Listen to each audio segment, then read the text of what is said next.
Já to asi začnu svolávat, ne? Ladies and gentlemen, if I may have your attention, would you please find your seat?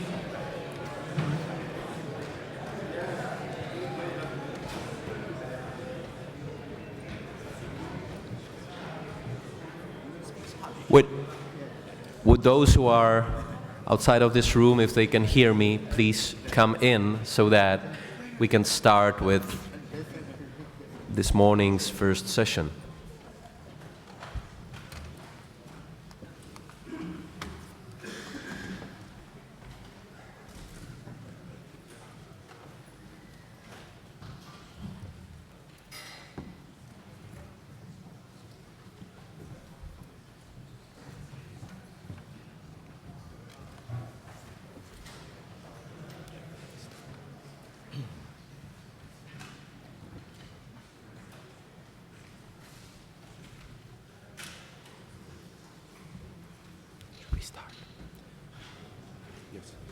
Do you want to speak?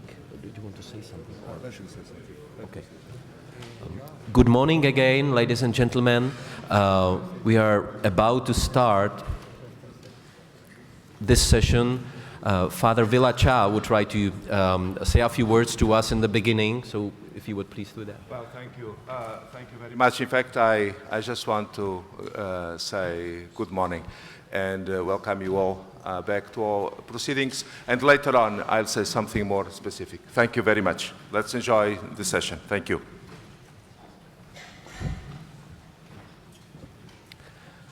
Thank you. And now it is my privilege to welcome and introduce Father Tomáš Halík, a professor of the Charles University, a recent Templeton Prize winner, and an author of many books, which have been translated into 16 languages.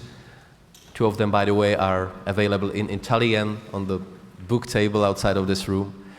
Father Halík will be the first speaker this morning, and let me just say one sentence about him.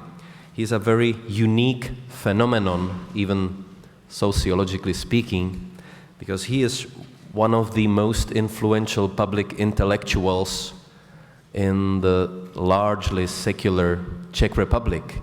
So a Roman Catholic priest who is maybe the most influential public intellectual in a very secular country, as the Czech Republic is something very unique.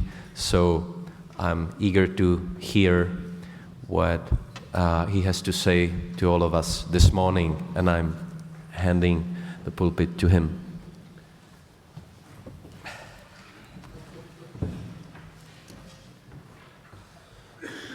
Thank you, Paul.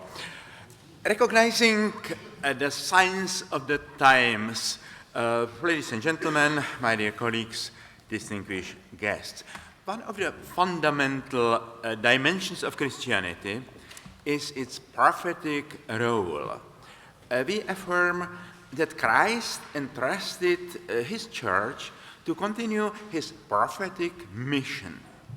An important component of the prophetic mission is reading the signs of the times, the art of interpreting current events as God speaking to us, as God's continuing self-communication.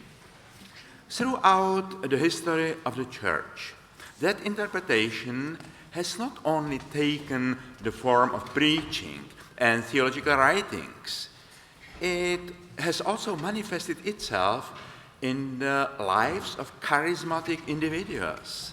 Veneration of the saints is the Church's recognition of their life stories as the means whereby God has a say in history through them and answered the important needs of the Church at a specific time.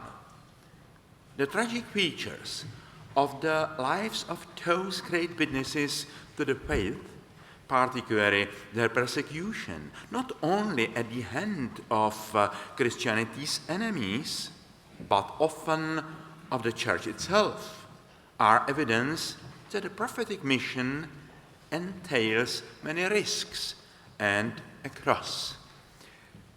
These are not only a risk of a prophetic mission, however.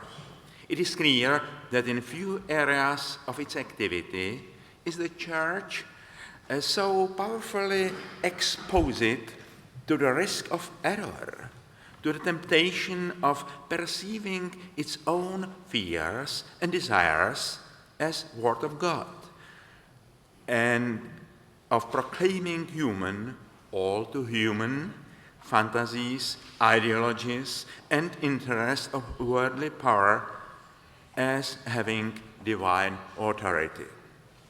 The endeavor to read the signs of the times with theological responsibility is a very difficult task of interpretation, because God does not have a direct voice in history. What represented the revolutionary turning point of modernity was the understanding the importance of history as the ever-changing context of everything that makes up our world. The emphasis of temporality and the historical dimension of all reality, the discovery of history as an all-encompassing process of constant change, altered the approach to what had previously been perceived statically. Charles Darwin turned biology into history. The theory of evolution perceives nature as a dynamic drama, as an event in time. In place of unchanging human nature, Heidegger posits human existence as being in time. In the 19th and 20th centuries, the emphasis of history also established itself in theology. Modern theology perceived the Bible as testimony to God's self-revelation in the history of salvation, as a testimony that must be understood in historical and cultural context. If we are to grasp the meaning of any phenomenon, we need to know the context. God is the ultimate context of human history. Human history and the stories of individual people that form part of it are fragments. But God is not available as an all-embracing context. God is revealed, but yet remains an inexhaustible mystery. God dwells in unapproachable light. And here we see God in a mirror, only dimly, as St. Paul wrote. We relate to God with patience of faith, hope, and love. We must therefore be very circumspect when attempting to interpret current events as a part of God's communication with mankind, and must show eschatological patience and self-critical humility. If political theology is to be an authentic component of prophetic interpretation of the present, it must not become a political ideology. It should rather be critical of ideologies and protect itself all the time against contamination by ideologies and power interest, as well as institutional interest of the Church. In some of my books, I have tried to give an idea of what negative eschatology consists. It is an application of the principle of apophatic theology in the sphere of political theology. Negative eschatology means rejecting not only naive popular fantasies about the specific form of the life after death, but also secular eschatologies and political eschatologies that promise earthly paradise, We from the Eastern and Central Europe know that many ideologies promise the paradise on earth turn earth into hell. Negative eschatology is also rejection of ecclesiastical triumphalism, which confuse the historical conditioned form of the church on earth, ecclesia militans, with the spotless pride of the Lamb's eschatological marriage, the celestial ecclesia triumphans. I have tried to demonstrate the ecclesiastical triumphalism, the inability to differentiate eschatologically between the ecclesia militans on earth and the ecclesia triumphans. This mixture leads to militant religion. It is necessary to abandon the triumphalist concept of the church as an arrogant possessor of the truth.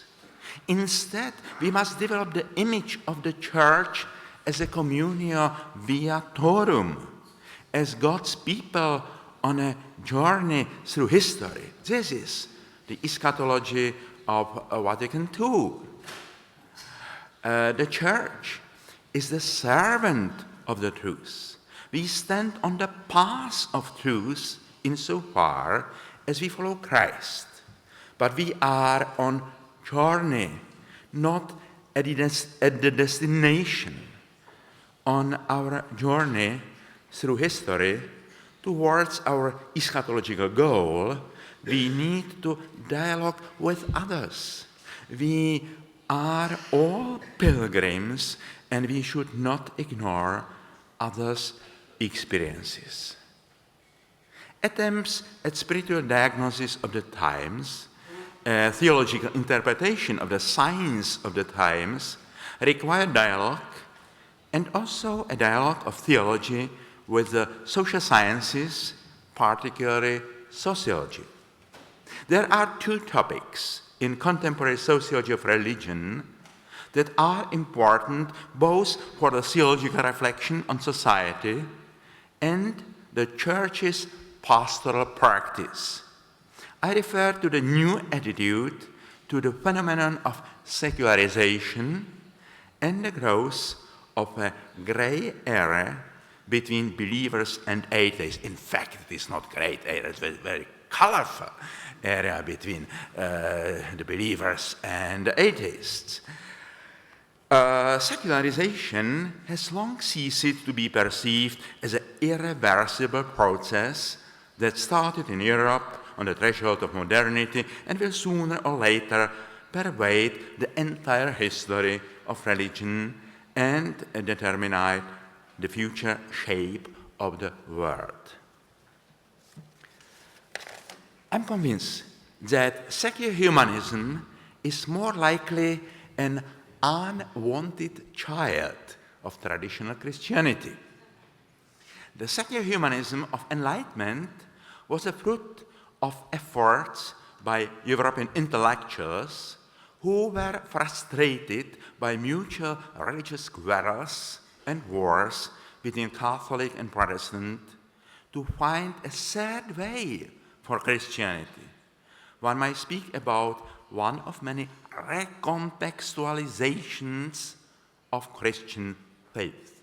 Secularization does not mean the end of Christianity, but rather the absorption of many fundamental elements of Christianity into the context of modern society. This absorption can be described as a success on its part, but that success has been offset by a loss of visibility. But that paradox only reveals the fundamental paradox of Christianity that is inherent in the very kenotic character of the gospel. Pope John Paul II proclaimed the necessity of a new evangelization of a secular society. the difficulties involved in contemporary attempts inculturation Christianity, because evangelization without inculturation is just indoctrination. And especially in the post-communist world, we are allergic to any indoctrination. So if there will be evangelization, it must be inculturation, the incarnation of the values of the Christian faith into the context of a living culture, way of thinking people, way of life of people. The difficulties involved in contemporary attempts inculturating Christianity in modern society with Christian roots, were highlighted by Charles Taylor in his lecture, A Catholic Modernity. So we are all quoted Charles Taylor, the father of the Church of contemporary of our time. There will never be a complete and trouble-free symbiosis of Christianity and modernity. It has always been dynamic and dramatic in nature and will continue to be. Nonetheless, I agree with the conclusion reached in the well-known dialogue between Cardinal Ratzinger and Jünger Habermas in Munich, 2004, namely that Christian faith and secular humanism need each other as a mutual corrective to their one-sidedness.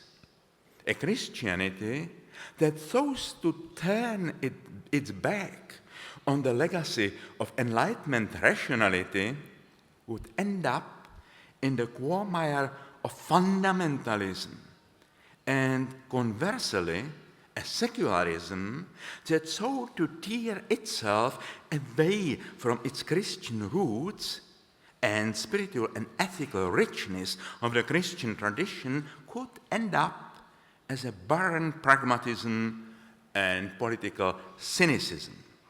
In certain cases, laicite, there is also the healthy laicity Pope Benedict spoke about, but in certain cases, laicite itself can turn into an intolerant pseudo-religion. Jose Casanova, another father of the Church of has indicated the need to distinguish between secularization, secularity, and secularism. Of great importance is his assertion that, I quote, only the recognition that we live in a secular age can open space for a post-secular consciousness that begin to recognize secularity not as a higher state after religion, but as an anthropological condition of openness to all kinds of religious and secular options. End of the quotation.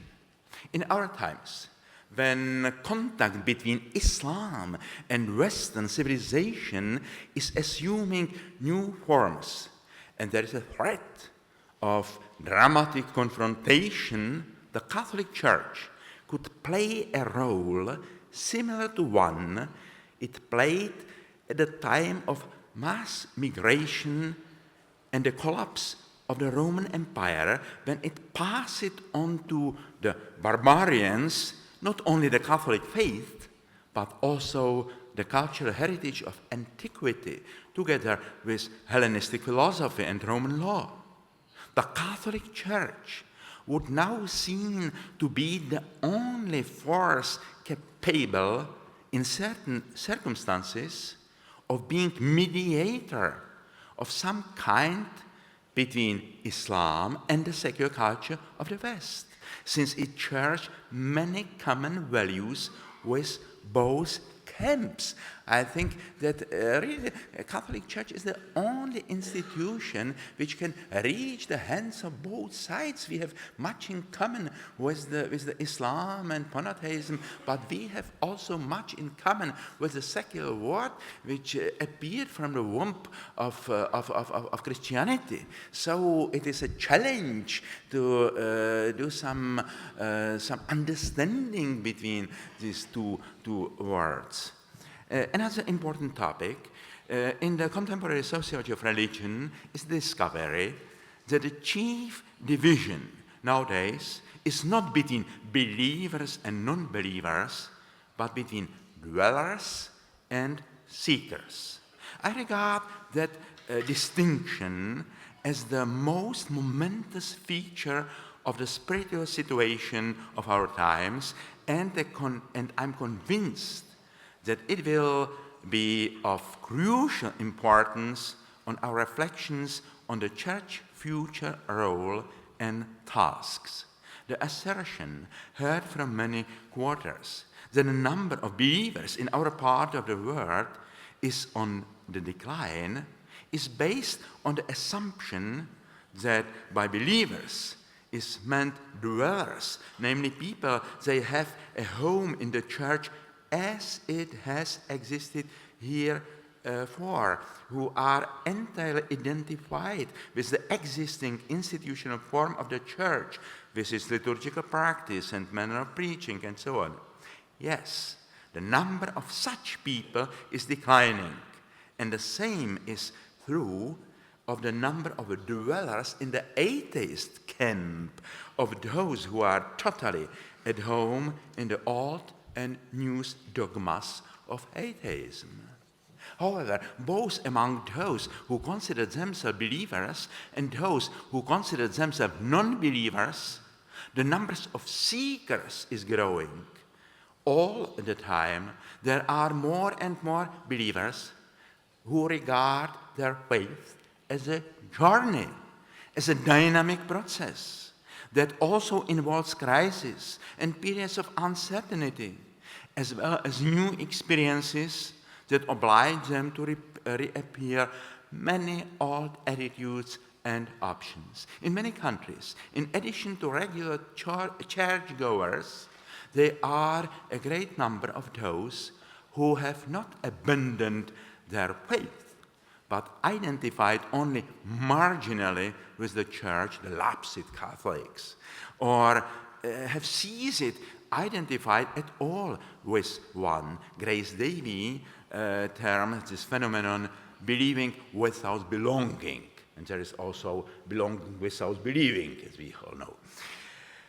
Many of our contemporaries are simul fidelis et infidelis. The contradiction between belief and non-belief is no longer between two distinct and separated groups, like between two ice hockey teams, but often manifests itself within the minds and hearts of many individuals.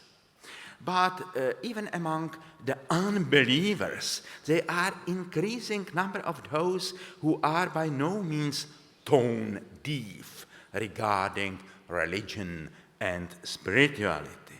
Their critique and rejection of organized religion is often directed at a caricature of faith and caricature of God, which they have created themselves or adopted, or which they have come across in their community. Sometimes I ask the unbelievers, so what is your image of the God in which you don't believe? And if he said me something about his image of God, I must say, thanks to God that you don't believe in such a God. In such a God, I don't believe either.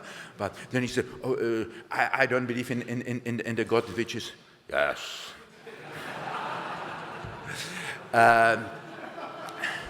My friend, you know. I don't believe in a God who is criticized by Richard David, by Richard Dawkins. And then he said, oh, but I'm not a stupid materialist. I know something is above us. I say this somethingness is the most widespread religion in our country, perhaps not in our country. Something must be. But this something, it is a challenge for the theologian to have the hermeneutics of this something and somethingness. So, the space between dwellers on both sides, traditional believers on the one hand, and resolute atheists by the other, is fertile ground of spiritual experiments and new forms. But as well as seekers, there is also a fairly considerable percentage of people who are apathetic concerning religion or spirituality. One might refer to them as apatheists rather than atheists. In my view, the church service for seekers is distinct from the two main classical forms of pastoral activity, from the care of souls of already functioning institutions, most frequently parishes, and from missionary activity aims at bringing new sheep into existing fold. The third way is the spiritual accompaniment. The aim of accompaniment is not to bring lost sheep back. Seekers cannot be approached from a position of possessor of the truth. Accompaniment involves partnership, dialogue, solidarity, and mutual respect. Accompaniment requires generosity. In some makes you go 1 mile with them, go 2 miles. Accompaniment also calls for the courage to leave one's familiar territory and grant the person we are accompanying the freedom to choose their own direction and goal, even it means that one's path subsequently diverge at some point.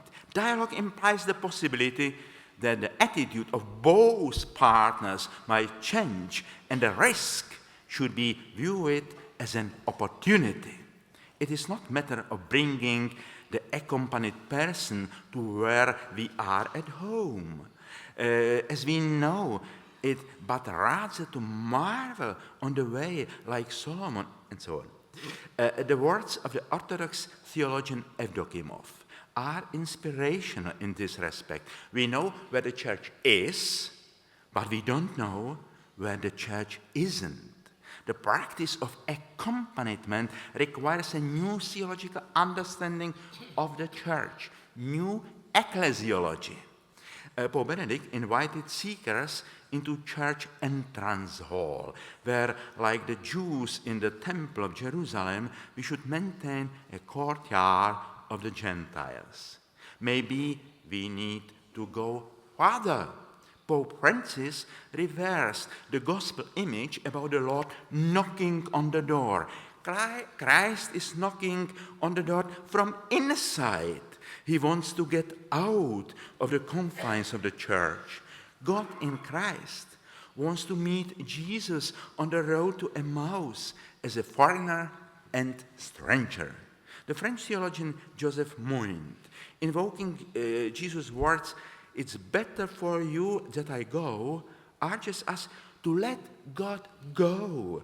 That is to say, let him go to others. Let us discover that he is not simply the God of our fathers, our inherited property, but also the God of others.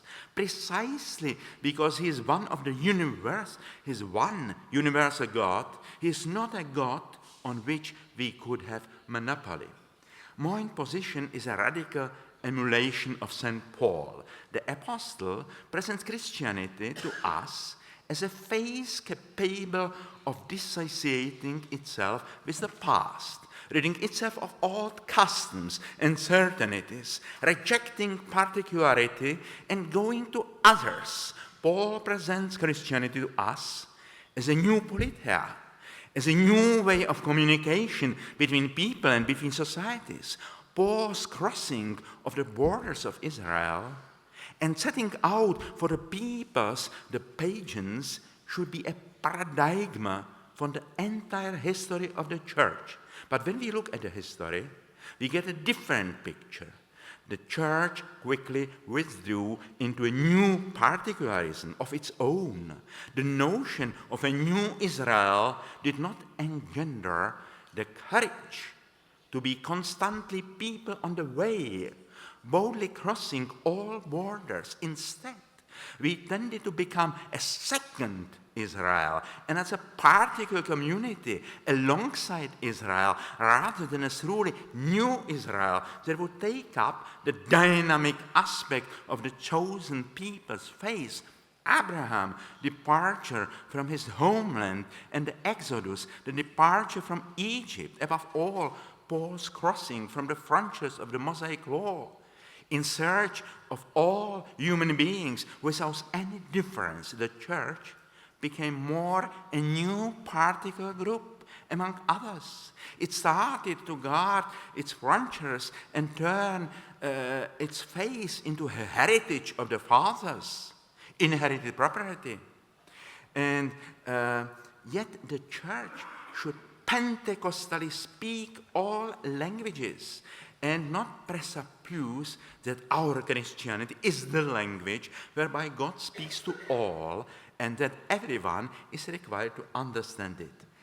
It is we who must try to understand others. Only in only in that way can we try to address others intelligibly. Our God is also the God of others, including seekers and those who don't know him. Yes, God is above all the God of seekers, of people on journey. If we profess God of Abraham, we prove our faithfulness not by clinging to a specific tradition of the past, like Abraham, by entering new territory. Our God is a pilgrim God, the God of eternal exodus, who leads us out of the homes and homelands, even those we would prefer to settle in them. Our openness toward others is our openness toward God, because through Christ, God shows solidarity with others. God seeks to be present in the world through our testimony of love. God is present in the world also through our seeking. The eye by which we see God and the eye by which God sees us is the self-same eye, Master Eckhart maintained. I think the God seeking us and our seeking God is the self-same seeking. God is present in the inquietude, iniquitatis of our hearts. If the church is to fulfill its prophetic mission and learn to read the signs of the times, if it is to be a discerning church, it must be a serving church and welcoming church. It must learn to recognize Christ in the seekers and in its own seeking. Thank you.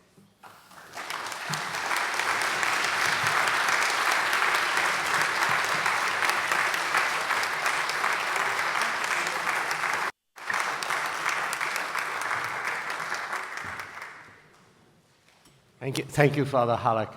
Our second speaker in this session on a discerning church is Father Juan Carlos Scanone.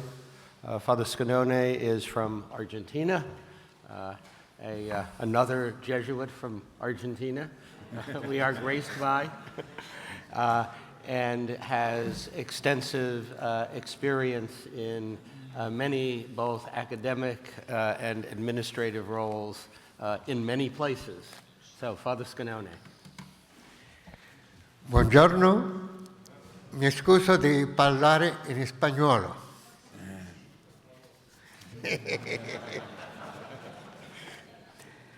El título de mi exposición es Iglesia y discernimiento espiritual en una edad secular y un mundo global.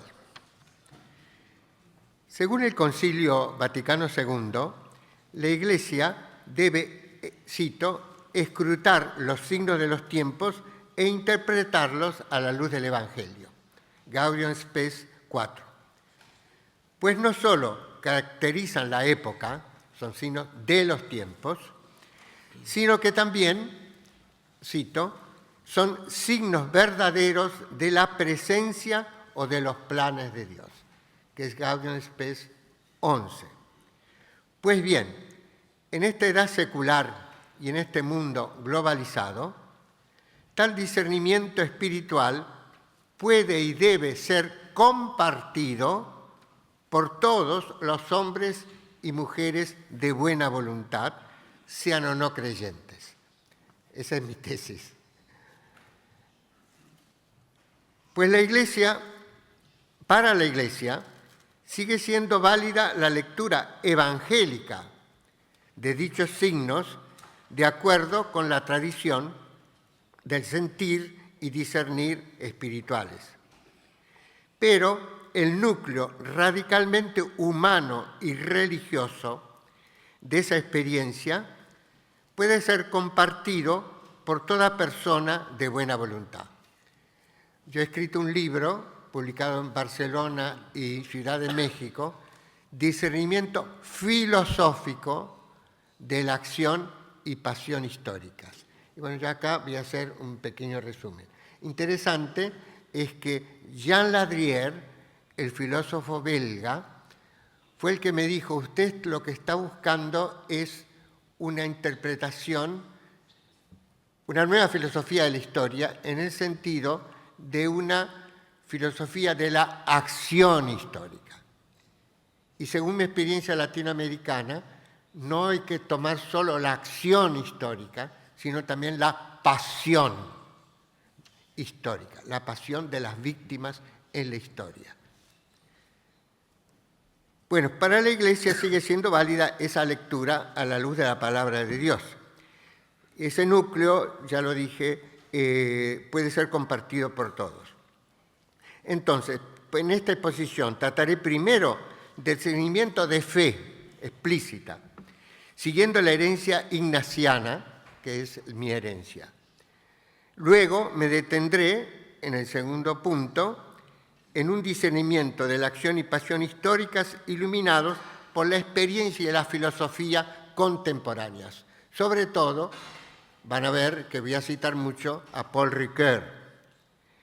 En principio, como filosofía, aceptable por todos. Entonces, primera parte, la parte más cristiana, si quieren, e ignaciana, discernimiento cristiano de los signos de los tiempos. Según el método ver, juzgar, actuar, practicado por Gaudium Spes, que Juan 23 decía es el método de la doctrina social de la Iglesia, y por las conferencias del episcopado latinoamericano, Medellín, Puebla, Aparecida, hemos de partir desde una mirada de fe en este discernimiento cristiano, para la cual nos puede ayudar el siguiente texto de Walter Casper, ahora cardenal, cito: siempre donde surge algo nuevo, siempre donde se despierta la vida y la realidad tiende a superarse extáticamente a sí misma, se muestra algo de la eficacia y la realidad del Espíritu de Dios. Hasta ahí el citado. Un signo de este espíritu en la historia se da, por consiguiente, en la novedad de vida. Dios es vida.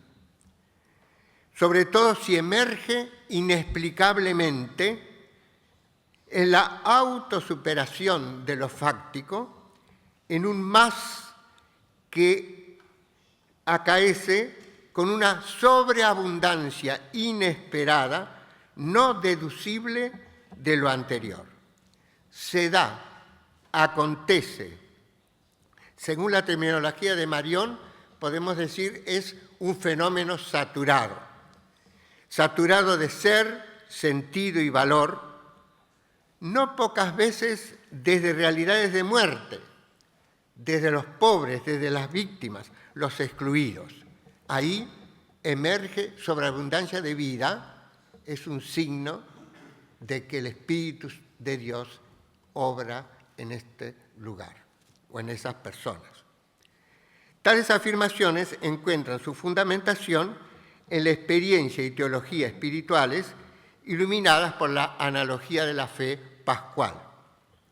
De eso trato a continuación. 1.1, siguiendo la espiritualidad ignaciana. Según Ignacio, uno de los modos de encontrar la voluntad de Dios en la vida personal es por medio de la experiencia afectiva de consolaciones y desolaciones. La consolación es un incremento y novedad de vida humana y creyente, aumento de fe viva, amor desinteresado, gozo, paz profunda del corazón, dones y frutos del Espíritu Santo. Su autenticidad se manifiesta cuando la iniciativa viene de arriba, en el doble sentido de la palabra castellana. De arriba significa gratis y significa en forma descendente. Y B, cuando nace de una muerte así, de la renuncia al propio amor, querer e interés y al espíritu de revancha, surge del servicio solidario, alegre y gratuito a los otros, de una anterior desolación que nos ha purificado de actitudes narcisistas y egoístas. La vida que surge de la muerte. Por eso, pues bien, es lícito aplicar el itinerario de consolaciones y desolaciones no solo a la vida espiritual personal, sino también al discernimiento eclesial de los procesos históricos. En lo personal, la desolación muestra que el movimiento de nuestro espíritu no coincide con el del Espíritu de Dios, por lo cual nos encontramos turbados, en oscuridad, sin paz y tranquilidad interior, en contradicción con nuestro llamado más profundo. En lo social, se podría decir que donde hay deterioro de vida, convivencia y dignidad humanas, sobre todo de los pobres, sufrimientos innecesarios, contradicciones sociales aparentemente insolubles, lo que Bernard Lonergan denomina un absurdo social, social absurd. Allí no está el Espíritu de Jesús resucitado, sino por el contrario, la presencia del pecado personal y estructural, fuente de muerte. También en lo social. Pues la historia es para el creyente una historia de salvación y de lucha entre la gracia y el pecado. Agustín habla de las dos ciudades, Ignacio de las dos banderas, que no se terminan de separar sino hasta el fin de los tiempos. Pero puede ser discernida personal y comunitariamente, aunque con temor y temblor. Nunca hay seguridad en estas cosas. A la luz de la Escritura, con temor humilde a equivocarnos, en diálogo con los otros, utilizando la mediación de las ciencias humanas y sociales y esperando en la asistencia y confirmación del Espíritu Santo. Hasta aquí el discernimiento cristiano. 2. Discernimiento filosófico de la acción y pasión históricas. Según mi opinión, desarrollada en el libro que ya cité, el núcleo humano de dicha experiencia y juicio puede hoy, en un mundo secular y globalizado, ser expuesto filosóficamente y practicado por toda persona de buena voluntad. Para plantearlo me han ayudado la filosofía blondeliana de la acción. Yo hice mi tesis con Max Müller sobre la acción de Blondel, contribuciones teóricas de Paul Ricoeur, sobre todo, y aportaciones metodológicas de Bernard Lonergan. 2.1. El trasfondo blondeliano. El presupuesto último de mi comprensión lo encuentro en Blondel, para quien en la acción confluyen todas las dimensiones del hombre. Las diversas ciencias del hombre, la sociedad, la historia, la cultura, incluida la filosofía y, para quien tiene fe, la teología, se enraizan en ese mundo de la vida que es la acción. En tales ámbitos se dan unidos sin separación, pero también sin confusión. Inconfuse et indivise. Dice Blondel, la acción es como la síntesis a priori. Bueno, con alusión a Kant. Por mi cuenta explicito además, junto al discernimiento de la acción, el de la pasión histórica, sobre todo de las víctimas de la injusticia y de la violencia. Pienso en América Latina, pero en todo el mundo. 2.2. Discernimiento de la acción y pasión como texto, según Ricoeur. Entonces, primero el trasfondo blondeliano y ahora viene la gran aportación de Ricoeur. Con Ricoeur consideraré a la acción como un texto, cuyo método de interpretación es similar en ambos casos. Luego me inspiraré en el mismo autor para plantear el correspondiente discernimiento a la luz de lo que él mismo llama imaginación de inocencia y categoría de sobreabundancia. 2.2.1. Acción y pasión como texto. Según Ricoeur, el texto sirve de paradigma para interpretar la acción y la historia, de modo que se les puede aplicar el mismo método hermenéutico. Pues, como los textos, también los acontecimientos implican un significado propio que se independiza de las intenciones de sus autores inmediatos. Ello permitió, por ejemplo, que numerosos filósofos, literatos y cineastas pudieran reinterpretar el acontecimiento, por ejemplo, de la Revolución Francesa desde su propia situación y perspectiva, o que el Éxodo haya dado pie a un sinnúmero de relecturas desde el nuevo contexto del pueblo de Israel, del Nuevo Testamento y aún, por ejemplo, actual en América Latina por la teología de la liberación. Ricoeur afirma que los textos abren un mundo de posibilidades, el mundo del texto, aún para lectores de otras generaciones y culturas. No solo la Biblia, también y fundamentalmente la Biblia. Para los griegos, Homero. Pero todo texto, sobre todo esos textos grandes, por ejemplo el Quijote o la Divina Comedia, Shakespeare, bueno.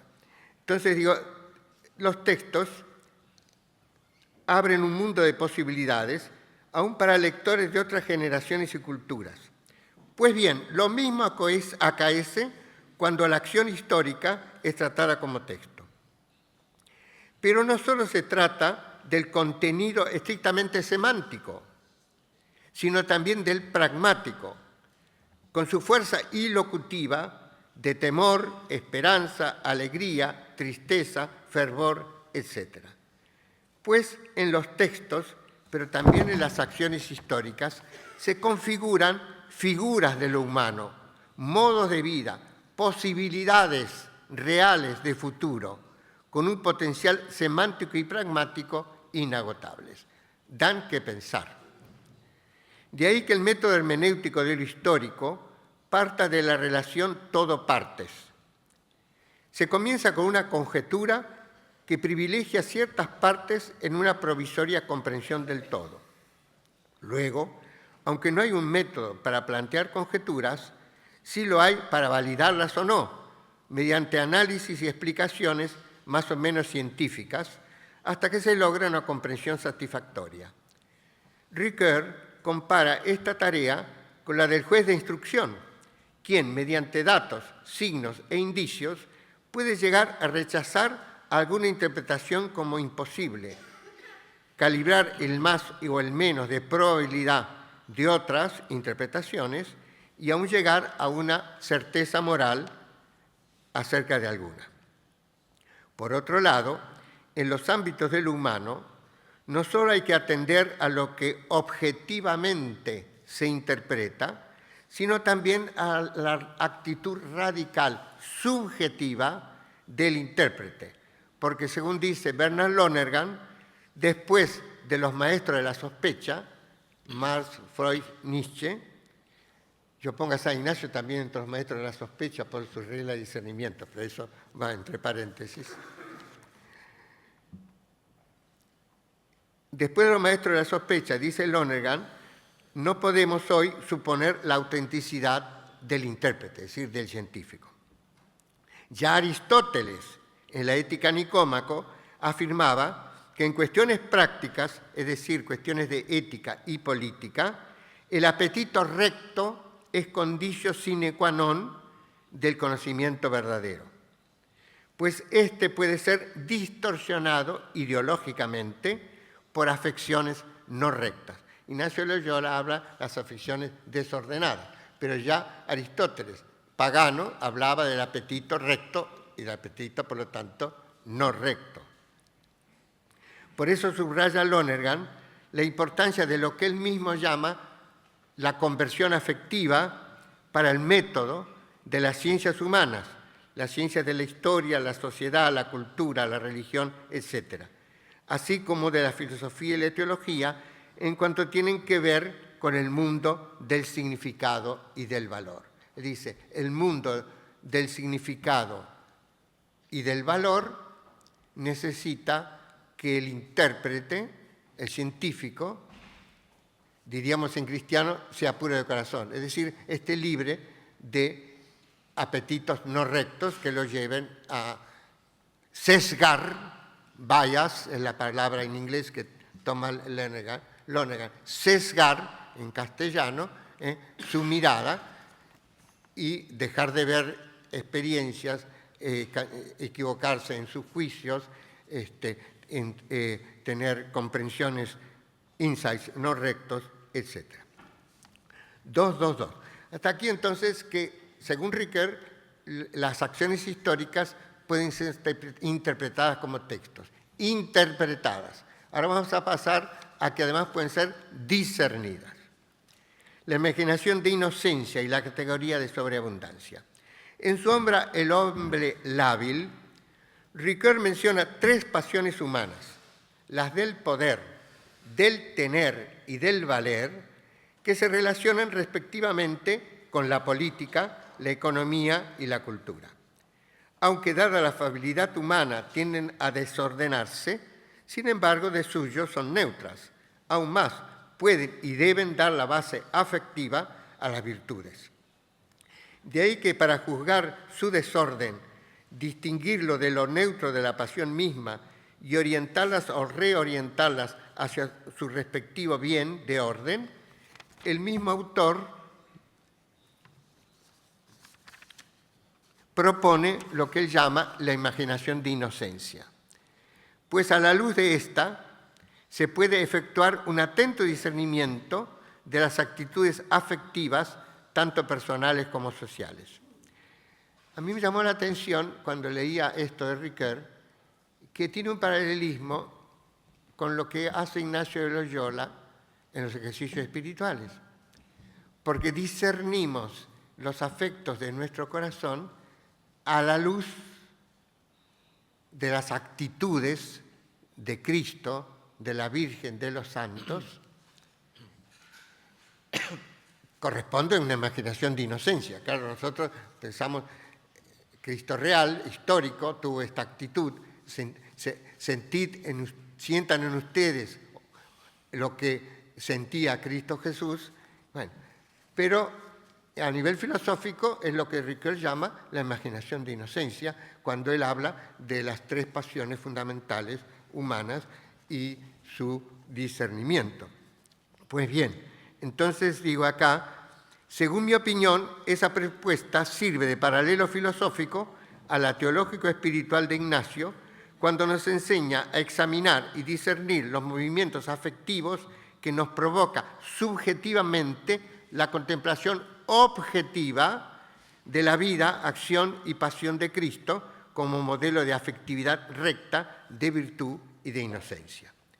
Tal discernimiento no solamente se puede dar en forma contrafáctica ante el desorden moral y o el decaimiento cultural y aún el absurdo social, sino también en forma positiva cuando a la luz de la imaginación de inocencia se descubren en la acción y pasión históricas gérmenes de mayor humanidad, posibilidades reales de mayor humanización, un plus emergente de más vida y libertad, de crecimiento en la justicia, la solidaridad, el respeto de la dignidad humana. Se pueden discernir ese plus aún en estructuraciones e instituciones políticas, económicas, culturales. Pedro Trigo, el teólogo venezolano, y como ya lo dije, Walter Casper, señalan como criterio positivo de discernimiento de un futuro mejor realmente posible el hecho de que emerja vida en exceso, lo dije al comienzo, sobre todo, según Trigo, si acaece en circunstancias de muerte. Pues bien, para comprenderlo, puede ayudarnos también aquí el mismo Ricoeur. Este nombra entre las categorías de la esperanza, aún en el nivel razonable de una filosofía del umbral, la categoría de sobreabundancia, la cual puede servir como criterio esperanzador de discernimiento, ya que donde abundó el pecado, sobreabundó la gracia. Esa es la categoría de sobreabundancia de Ricoeur. Esto acontece también hoy en la actual edad secular. Lo relaciono con el tema de los fenómenos saturados en Jean-Luc Marion. Yo me acuerdo que algún amigo mío me hizo el comentario, que yo ahora retomo, dice, la piedad popular en América Latina es un fenómeno saturado. Y yo creo que ciertamente lo es. Por eso luego el Papa decía a nivel teológico que es lugar teológico. Bueno, pero es otra cosa. Pues la emergencia de nueva vida en situaciones de muerte no solo provoca un asombro radical, dice Trigo, sino que es signo de la presencia creadora de Dios y de la capacidad creativa del hombre, cuando habiendo llegado al límite se abre al don que le viene de arriba. Por lo tanto, si se acepta los presupuestos que yo he planteado, es posible leer y discernir los signos del tiempo en la acción y pasión históricas a fin de renovar la esperanza y actuar conforme a esta. Muchas gracias.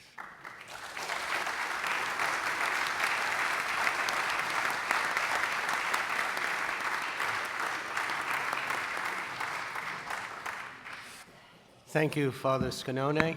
Our final speaker for this session will be Massimo Grilli from the place we are currently located in, from the Pontifical University Gregorian. Thank you very much. La mia riflessione sarà più concentrata sia a livello dell'ambito sia a livello del metodo.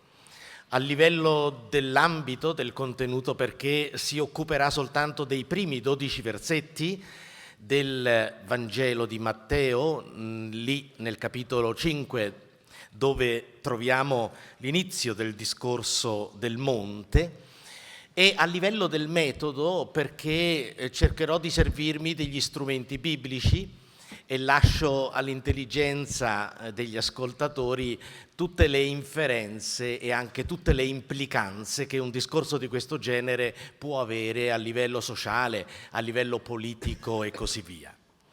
Prima di entrare nel vivo, però, vorrei gettare uno sguardo sul discorso stesso della montagna, sui capitoli 5 e 7. François Mauriac ha scritto: chi non ha letto il discorso della montagna non è in grado di sapere che cosa sia il cristianesimo.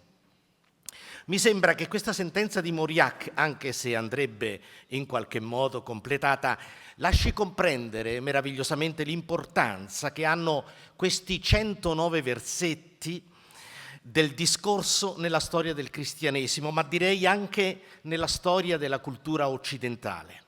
In effetti, il discorso della montagna con le beatitudini che ne costituiscono l'ouverture, ha affascinato e sconvolto generazioni di lettori. È stato definito il breviarium evangelii, il breviarium della vita cristiana, la magna carta del cristianesimo, storia del cristianesimo in miniatura, e potremmo continuare. Gerhard Barth ha affermato che all'infuori della lettera ai Romani non esiste un altro testo del Nuovo Testamento che abbia tenuto così sotto pressione la Chiesa e le abbia sempre procurato inquietudine, come il discorso della montagna. Nell'inverno del 1888-89, Mahatma Gandhi studiava giurisprudenza a Londra, rimase conquistato. The Sermon on the Mount went straight to my heart. E commentava: il messaggio di Gesù, come lo intendo io, è racchiuso nel discorso della montagna.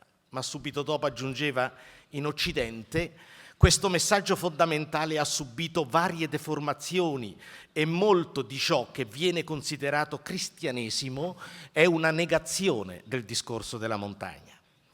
Certo, bisogna raccogliere, penso, anche la provocazione del grande cancelliere tedesco Otto Bismarck, il quale sosteneva che con il discorso della montagna non è possibile governare uno Stato. E tuttavia mi chiedo se il Vangelo non contenga una richiesta di attitudini per individui e comunità, una domanda di motivazioni profonde a cui la Chiesa non può e non deve rinunciare quando testimonia i fondamenti della convivenza umana. Certo, la Chiesa non può e non deve mettersi al posto dello Stato, non può e non deve neanche restare ai margini della lotta per la giustizia, non può e non deve rinunciare a proclamare la verità di Dio e la dignità dell'uomo. Deve fare tutto questo, risvegliando quelle forze morali senza le quali non vengono costruite strutture giuste e dignitose. Ecco allora le domande che mi muovono in questa breve conferenza.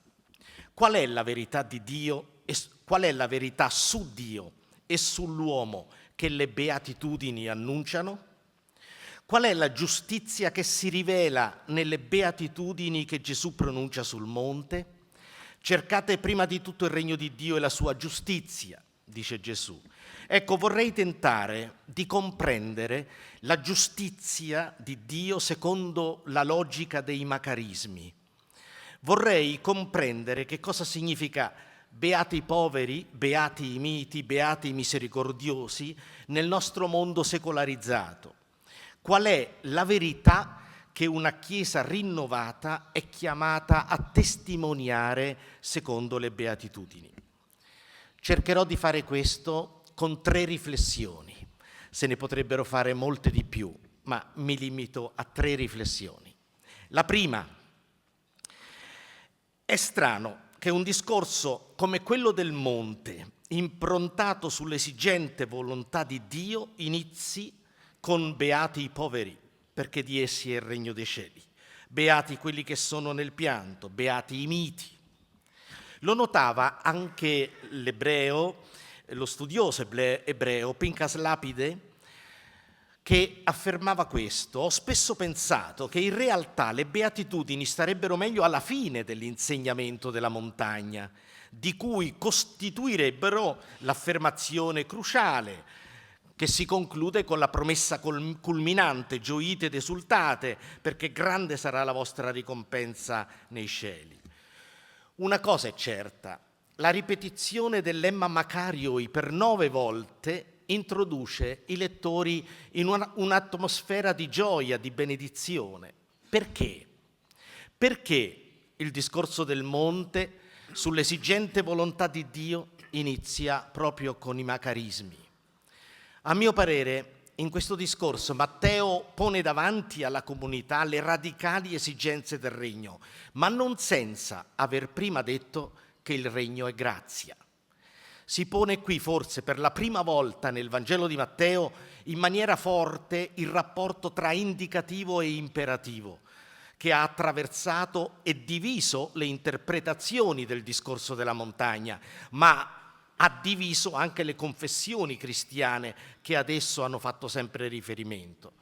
Ponendo all'inizio di un discorso radicale ed esigente le 9 beatitudini, Matteo vuole invitare i lettori a percepire anzitutto il carattere salvifico dell'annuncio del regno, a comprendere che la stessa esigente volontà di Dio è Vangelo, la stessa volontà di Dio è bella notizia.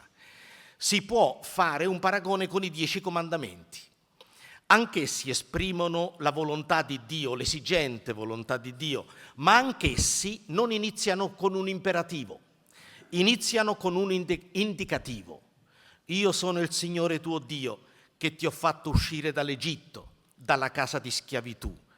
Il Decalogo, dunque, inizia con un indicativo, che è la prova d'amore di Dio, che sola, dicono i commentatori ebrei, sola gli attribuisce il diritto di dare del tuo all'uomo, aspettandosi che sia in grado di sopportare il giogo del regno dei cieli. Il Primo Testamento lega la gioia anzitutto alla consapevolezza di appartenere a una storia della salvezza che ha nella stessa promessa di Dio la garanzia della riuscita. E questo significa allora saper leggere la promessa di Dio tra i crepacci della storia, tra le contraddizioni della storia. Questo significa credere che nel deserto può aprirsi una strada, nella steppa può sgorgare acqua dalla sorgente. Questa non è poesia, è fede in colui che può fare nuove tutte le cose. Questo significa dire che Dio è nelle cose penultime. Questo significa credere nonostante le smentite e nonostante i progetti che ogni giorno, quotidianamente, riponiamo nel cassetto. In Isaia 35 il creato è rappresentato da luoghi aridi per antonomasia, il deserto, la steppa. Eppure questo creato è invitato alla gioia per ciò che Dio è in procinto di operare. Ovviamente questo non ha nulla a che fare con la fuga dal mondo, non ha nulla a che fare con lasciare Dio il solo responsabile della storia. Il saggio biblico non è l'uomo che si rifugia nell'impassibilità, nell'apateia. Ieri Ravasi parlava di apateismo. L'uomo biblico, al contrario, è colui che si sporca le mani, ma l'uomo della Bibbia sa anche che l'arte, la scienza, la cultura, e cioè le realtà penultime, davanti alla stanza di un moribondo si fermano. Saper coniugare le parole penultime con la parola ultima è proprio del cristiano. E arrivo così alla seconda riflessione che scaturisce dalle beatitudini. Questa seconda riflessione parte dagli atti linguistici nelle quali le beatitudini sono espresse. Tutti sappiamo che tramite il linguaggio non solo descriviamo le cose, ma agiamo, facciamo le cose. Il linguaggio, è stato detto appena, il linguaggio ha una dimensione pragmatica. Austin ha voluto esprimere questa funzione con un titolo espressivo, How to do things with words. E questo significa che ogni discorso che facciamo, ogni storia che raccontiamo, ogni enunciato che proferiamo non ha solo lo scopo di dire come stanno le cose, di constatare la verità o la falsità della cosa, ma di compiere ciò che il testo dice, racconta, enuncia. Si tratta, insomma, del linguaggio come evento performativo. Di fronte a quali atti linguistici ci troviamo nei macarismi? In tutte e 9 le beatitudini non abbiamo degli imperativi, abbiamo detto, abbiamo degli indicativi. Si tratta dunque di atti constativi o rappresentativi che descrivono la realtà delle cose, oppure si tratta di atti dichiarativi che cambiano la realtà delle cose. È importante saperlo perché con la categoria beatitudine applicata a situazioni di indigenza umana si è rischiato di avallare a volte uno stato di passività dei cristiani nei confronti di condizioni che andrebbero invece denunciate come indegne dell'uomo. L'attesa di un futuro risarcimento, saranno saziati, saranno consolati, non rende il messaggio di Cristo un oppiaceo per il presente? Questa preoccupazione, che ha dalla sua parte anche delle malformazioni storiche dovute a un'ermeneutica equivoca del messaggio cristiano, mostra anzitutto un'errata comprensione degli atti linguistici che sono qui nelle Beatitudini. Questo ci spinge anzitutto a riflettere sull'accostamento costante di macarioi, beati, a delle categorie di persone carenti dal punto di vista umano o comunque insignificanti. Si tratta di un elemento destabilizzante perché il lettore sa che dall'esperienza quotidiana che i poveri, i miti o i perseguitati non sono beati. Beati sono coloro che hanno i mezzi per imporsi, che detengono forza e potere, che attirano su di sé l'attenzione del mondo. La destabilizzazione che produce questo accostamento tra beatitudine da una parte e carenza dall'altra è intenzionale. Vuole provocare nel lettore uno shock, è lo shock del regno. Le beatitudini infatti sono atti dichiarativi perché cambiano la realtà. Si tratta di un rovesciamento prospettico per cui la vera pietra d'angolo della comunità messianica, il vero compasso, non è quello dei costruttori del mondo. Sono le pietre scartate il fondamento della Chiesa e dell'umanità. La pietra scartata dai costruttori diviene testata d'angolo. Sin dal primo discorso del Vangelo i lettori sono messi a confronto con il fatto che il regno annunciato da Gesù sarà alternativo alle categorie mondane. Il mondo vive dei suoi miti. Il compasso dei costruttori del seculum spesso non è né la mitezza né la misericordia. Gesù capovolge queste categorie. Troppe volte la Chiesa si è mossa secondo il compasso dei costruttori di questo mondo. Lo diceva già San Bernardo 9 secoli fa. La Chiesa spesso ha misurato la sua fedeltà più con i criteri di Giustiniano che con quelli offerti dal discorso della montagna. Ha dimenticato di essere fondata su una pietra scartata dai costruttori. E Gesù dichiara beate alcune categorie di persone che nell'accezione comune non sono tali. In questo modo, Gesù modifica lo stato delle cose, capovolge le categorie della sapienza umana, secondo la quale i poveri, gli afflitti, i miti, i perseguitati sono dei perdenti. Questo significa anzitutto che le beatitudini vanno lette nell'ottica del regno. Il regno inaugurato da Gesù instaura un altro ordine, una situazione nuova in cui al primo posto è la giustizia di Dio. Mettendo in primo piano i poveri, i miti misericordiosi, non si vogliono addormentare le coscienze, ma si vuole contestare radicalmente l'ordine gerarchico del secolarismo. Gesù, insomma, afferma un paradosso. I perdenti diventano i beneficiari della salvezza messianica. Esattamente il contrario del sonno delle coscienze, perché si tratta della contestazione radicale delle categorie del mondo. In questo modo Matteo non assolutizza una condizione storica e non lega ad essa la gioia cristiana. L'assoluto per Matteo non è la condizione economica o sociale in cui una persona si trova, ma il regno di Dio e la sua giustizia, con il capovolgimento dei criteri che il proton, il primo del regno, provoca. Se vogliamo tradurre tutto questo in termini socio-economici, si deve dire che la reintegrazione al popolo di Dio, nel popolo di Dio, degli esclusi e degli emarginati, fa parte della missione di Gesù e della salvezza cristiana. Una storia rabbinica mi sembra una bella metafora di quanto vado dicendo. Una storia rabbinica narra che quando gli uomini decisero di costruire quella torre di cui ci parla la Genesi, che arrivasse sino al cielo, salivano sulla rampa destra per portare i mattoni e scendevano sulla sinistra per andare a prenderli. Ora, se uno schiavo durante la salita o durante la discesa moriva, nessuno se ne prendeva cura, ma se si rompeva un mattone, tutti si preoccupavano e si domandavano: ma quanto costerà? Chi darà il denaro? E Dio vide che gli uomini si preoccupavano più dei mattoni che dei loro compagni, discese e li disperse su tutta la faccia della terra. Fin qui il Midrash.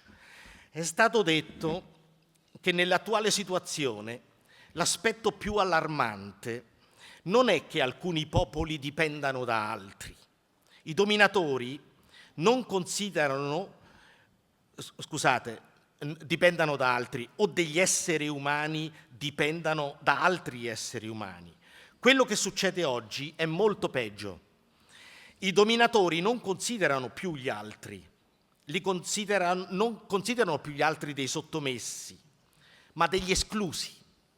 Ossia, ormai non contano più, non rientrano più nei calcoli, nei progetti, nei conti, nemmeno nei programmi economici, politici e culturali. Questo, per esempio, è esattamente quello che sta accadendo con la stragrande maggioranza dei paesi dell'Africa. Gesù instaura un altro ordine. Una Chiesa che vuole rinnovarsi non può dimenticarlo. E così arriva la terza e ultima riflessione, che è l'ultima verità che emerge dalle beatitudini. E anche qui parto dagli atti linguistici. Beati i poveri, beati i miti, oltre che atti dichiarativi, sono anche atti commissivi. Gli atti commissivi, secondo la definizione di Searle, sono quelli nei quali il parlante impegna se stesso a far sì che le cose corrispondano alle parole. Io ti prometto, è un atto commissivo. In altre parole, dicendo beati i poveri, i miti, i misericordiosi, Gesù si fa portavoce di un Dio che si impegna a far sì che questo sia vero. I passivi divini che noi troviamo nelle beatitudini, saranno saziati, saranno consolati, ci dicono anzitutto che Dio si impegna in prima persona. È Lui l'artefice del rovesciamento. Si tratta di passivi divini. Tutto questo corrisponde alla concezione vigente nell'antico Oriente che la funzione del re non era quella di rimanere imparziale rispetto allo status quo. La funzione del re non era quella di rendere giustizia ai sudditi secondo i loro meriti, ma nel prendere le difese di chi non sapeva o non poteva difendersi, e dunque le difese degli orfani, degli stranieri e delle vedove che non avevano garanzie perché non avevano diritti e possibilità come gli altri. Dunque non era la neutralità la condizione ideale del re, ma l'assunzione di responsabilità nei confronti di coloro che non potevano.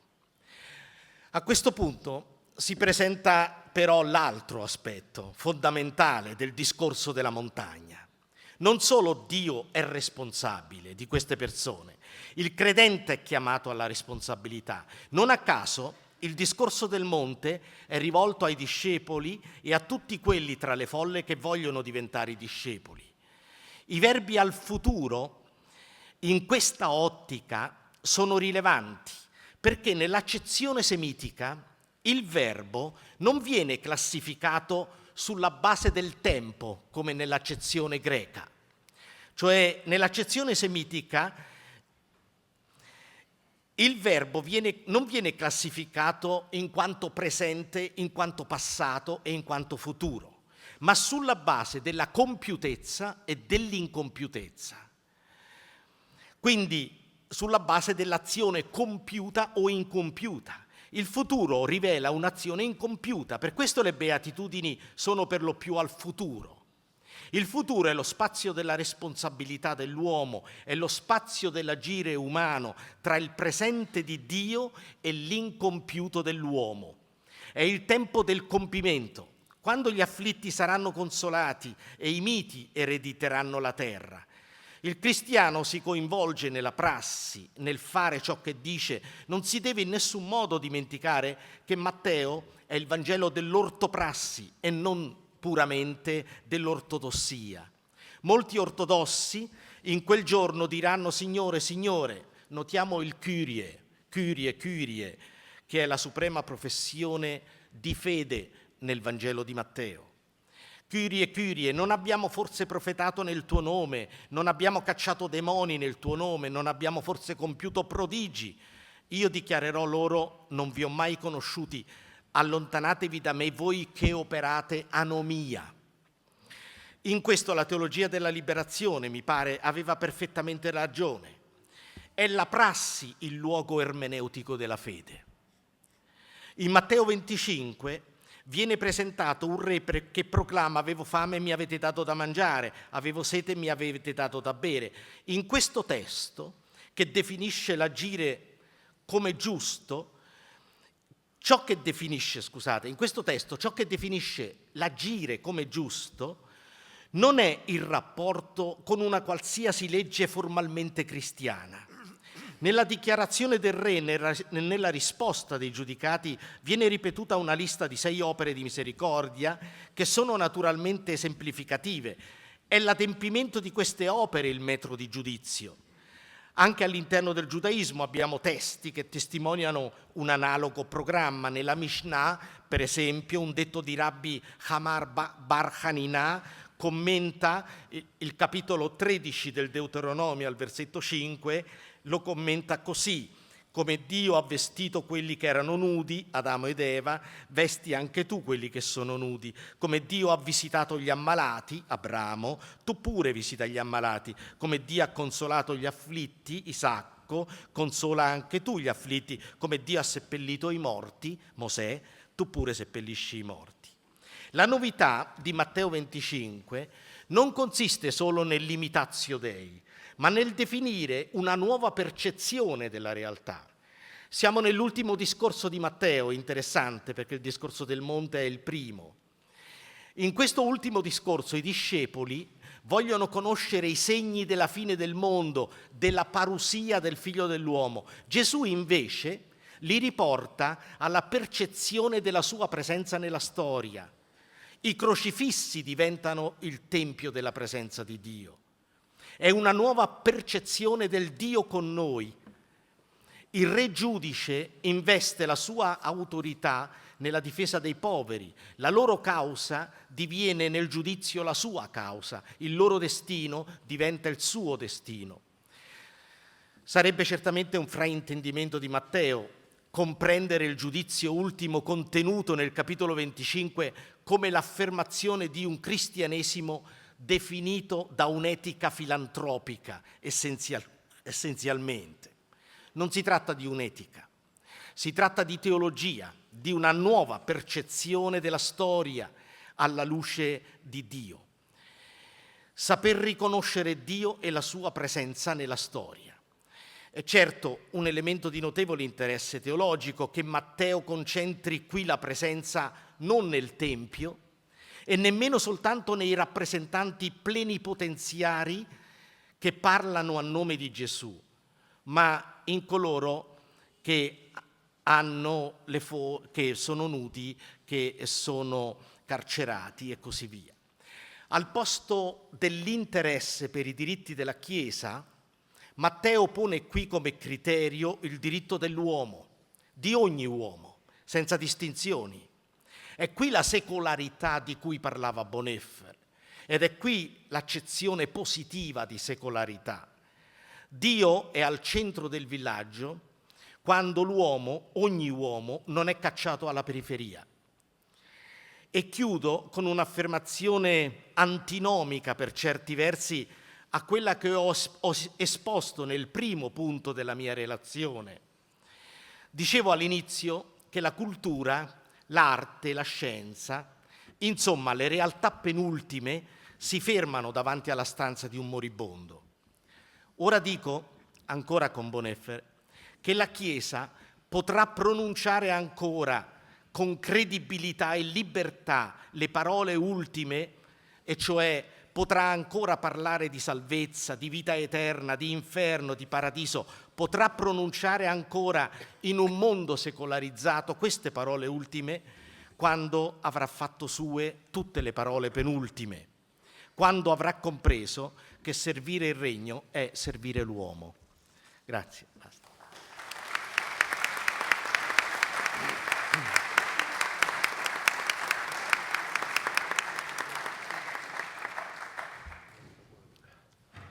thank you very much for all three presentations. We are far beyond the time schedule for a very good reason. I like that idea. So perhaps there is time for just a few questions in the next few minutes. Would please somebody get the microphone to that gentleman?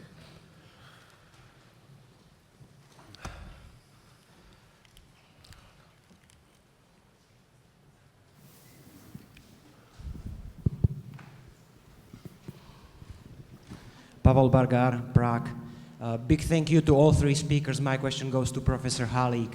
In your talk, you said that the Catholic Church seems to be the only player being capable of serving as intermediator between Islam and secularity. My question is, what role do other streams of Christianity play in this process, that is Orthodox, Protestant, Pentecostals? That's one part of the question. The second part is, how do the immigrants coming from the non-European, non-Western context fit into this picture of a dialogical process? Thank you.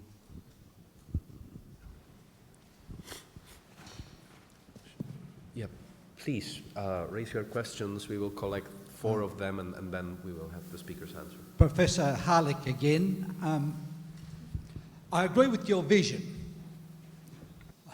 I come from Australia, it's a different experience, and there was research, a sociological research done on the spirituality of youth. It was a consequence of another research in the church. And the categories of dwellers and seekers had to be called into question. The problem was, in the empirical research, that the dwellers are very few among youth, the seekers are equally small. And this research showed that there were practically no youth in Australia who went in the direction of the New Age type of religion. They belonged to other categories where, in general, religion, if you like, was not a question. They wouldn't identify themselves as searchers. Now, I think this, I agree with you, accompanying these people, but that seems to me empirically, what you're saying, can it be empirically verified? I think there was some research done on youth in the United States too that called this idea of the searchers into question.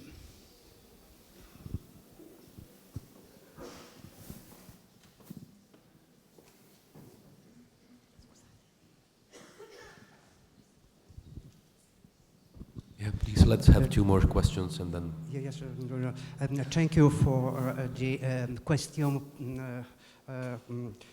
from beginning, Professor Halik, and Professor Gridi, the eschatological question.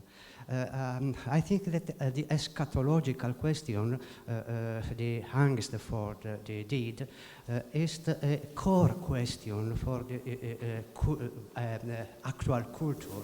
This is the core question for in the history of Christianity. I think that it is necessary to rethinking the epistemological answer to the question for the angst for the deed and the happiness, the speranza for hope of another life. In question is the universality of the proposal of Christianity. Yeah, please, 1 more question. Yeah, I'd like to ask about the question of the different ideas of what kenotic really means in the different presentations, because I think that the idea of the Kenotic is a very important one in dealing with the whole debate. But there's really a difference if you understand Kenotic as simply being Christianity becoming invisible, more or less, in culture, and the Kenotic understanding of the Sermon of the Mount, where Christ is more or less participating in what is happening to the poor.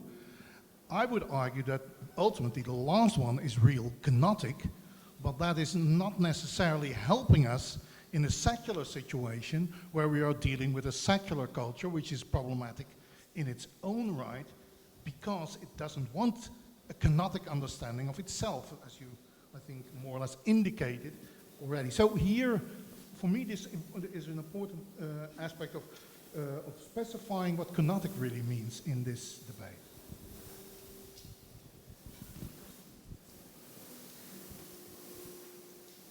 So, would you speakers please respond now? I think it's... Oh, it needs more time than than our lecture.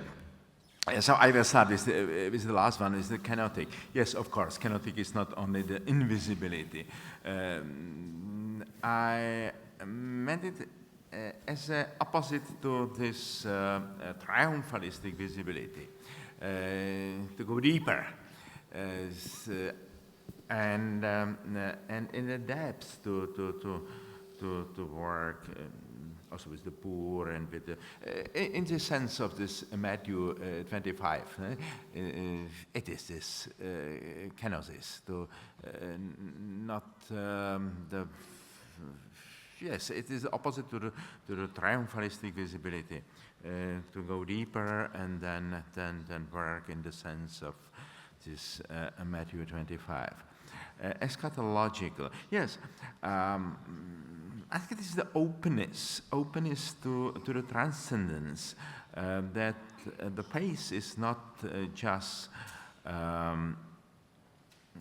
For us, not the certainty, but the courage to enter the cloud of the mystery, and to courage to go toward what we don't yet know, which will be a great surprise for us.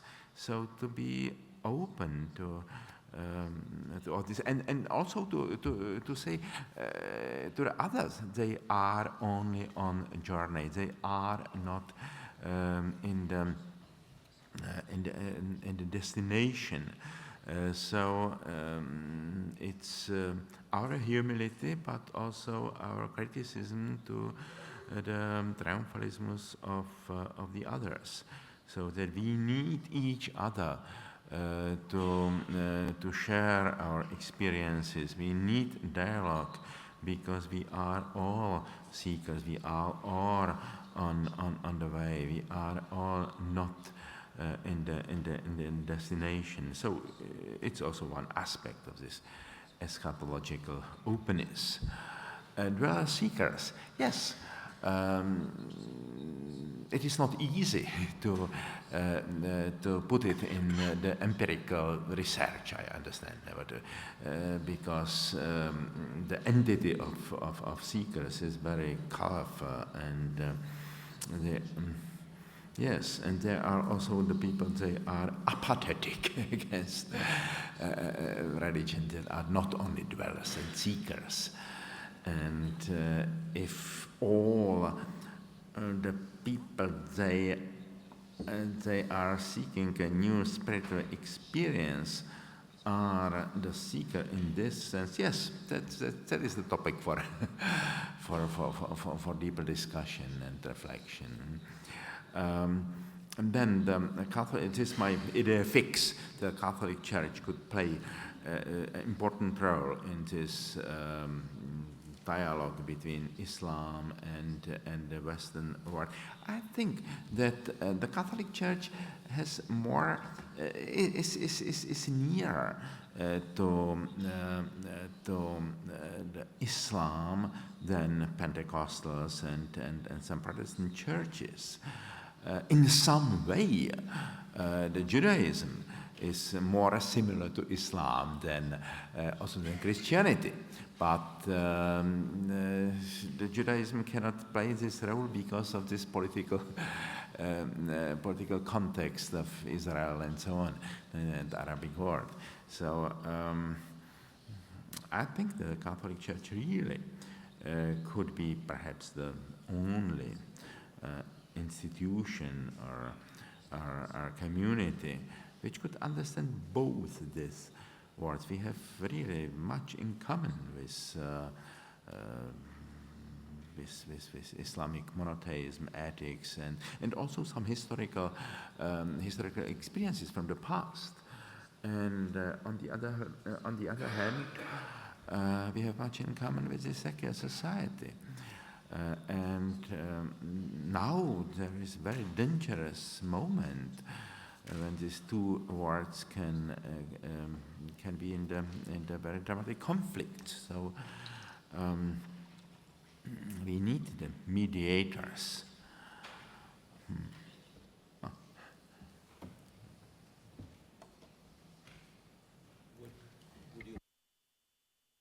Soltanto per dire che per me kenosis non è anche, secondo quanto diceva adesso Thomas Halik, kenosis non è invisibilità, kenosis è la croce, ma la croce in quanto contesta tutto ciò che diventa idolo, tutto ciò che viene assolutizzato, tutto ciò che si mette al posto di Dio. Quindi la croce è la contestazione suprema, mi pare, dell'assolutizzazione di ideologie, di assolutizzazioni di natura storica. Questo contesta tutto ciò che distrugge il mistero, a mio parere.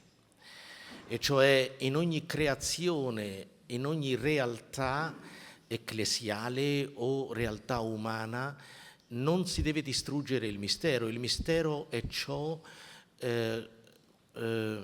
non ciò che non si comprende, ma è ciò che mi sta davanti, è ciò che è oltre la mia percezione, la mia verità. E credo che le beatitudini mettono l'uomo di fronte, mettono il discepolo, mettono la Chiesa, i discepoli di fronte al mistero che ogni uomo conserva. È l'alleanza della creazione a cui ovviamente io faccio riferimento, è l'alleanza di Dio con l'uomo, è l'arcobaleno che unisce, direi, la creazione alla croce. Ecco, io penso che qui troviamo le coordinate per dire che il servizio al regno di Dio è il servizio all'uomo. Do we have some announcements?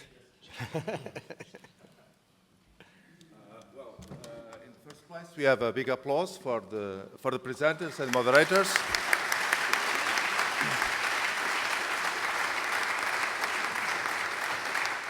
So then, as a chronological information, we are only 5 minutes late, only 5. So at 11:05 we start again, please. And those of you who need the key for using the Wi-Fi, you can request it in the desk there. Okay?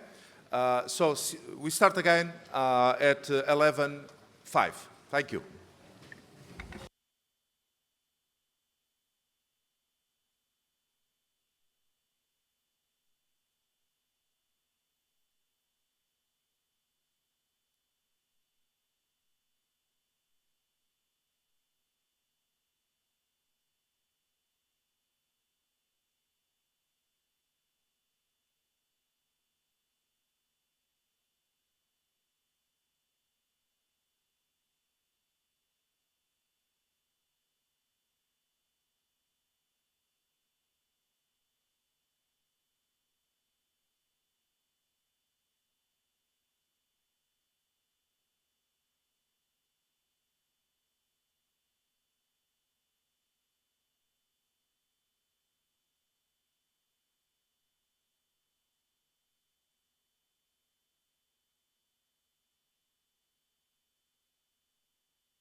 I think it would be great if we could start very soon.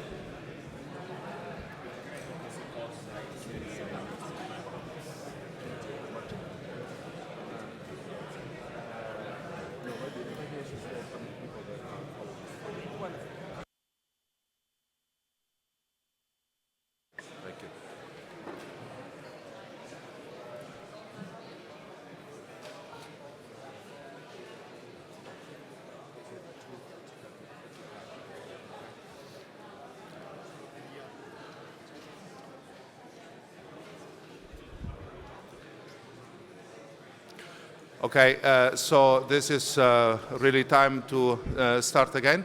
Welcome back. I want to use this occasion also to welcome any person that is watching us across the globe through the streaming we are doing on YouTube. So they are very welcome, and I hope they share the thinking process with us as well. So we start this second session of the day. Thank you. Okay, so it's my great pleasure to welcome you all to this third session. You know, we've got these 4 key words. We've had the listening church and the discerning church. Now I think we've got the best session, actually, the welcoming church. I think that's the...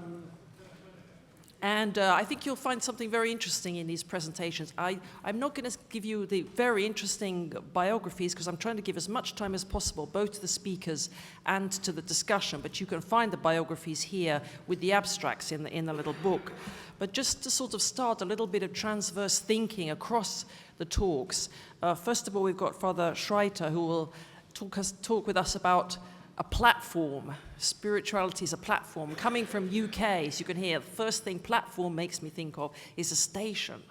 Now, probably younger people would be thinking in digital terms about that word. But this image of the platform, something transversal, I think that's quite interesting for connecting with the welcoming idea. And then we have Anthony Carroll, who's talking about dialogue with skeptics. And the word that really jumped out at me from that presentation was the image of the death cafe, which I'm sure he will talk about. So the cafe where they talk about death, you know, and then the question, the deep meaning about death for people who are not believers or who are skeptics, and how can we reach out to them, be welcoming to them. And then we lastly have Adriano Fabres, who will be giving us, in a way, a sort of talk which could create a framework for our discussion. I think it's good that it's the third talk and it will lead into the discussion, because it's looking at the key problem about how to be both true to yourself and true to the local circumstances. For instance, Father Halleck this morning was talking about inculturation. We have to inculturate, so we need to bring into the particular something, but we also need to open up to the universal. And this question, interesting use of the word universalizing, creating a verb, you know, this sense of welcoming being something active. Also linking a bit with what Father Grilli was saying about the church as serving is the church that's proclaiming the gospel.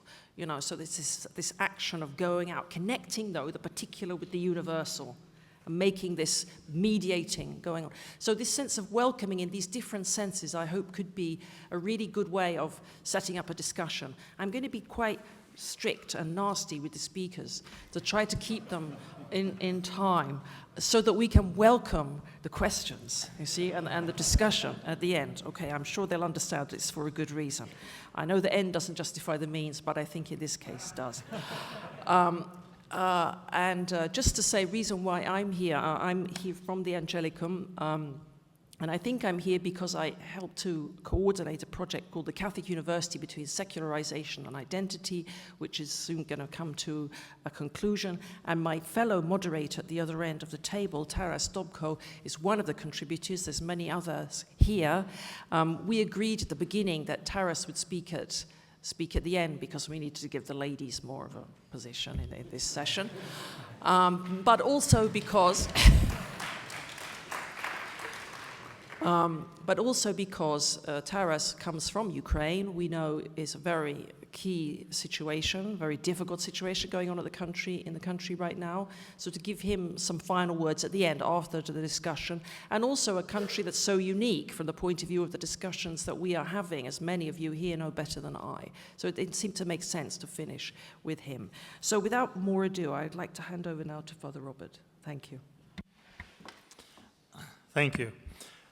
Although the West has appeared to become increasingly secular, a closer look reveals a good deal of religious sentiment that is not expressed through traditional institutional channels. This sentiment comes out in a variety of ways, as a desire for transcendence, or perhaps a re-enchantment of the world, a concern for authenticity and integrity, a sense of connectedness with the earth, or a coming together in times of catastrophe and shared civic tragedy. Collectively, this has come to be known as spirituality. Now, for those who follow the practices of historical Christian traditions, spirituality has meant a disciplined set of values and practices that follow a specific path toward holiness and faithful discipleship, laid out by trustworthy guides and years of lived experience. One can thus speak of Benedictine spirituality, Franciscan spirituality, Jesuit spirituality, Carmelite spirituality, Dominican spirituality, and the like.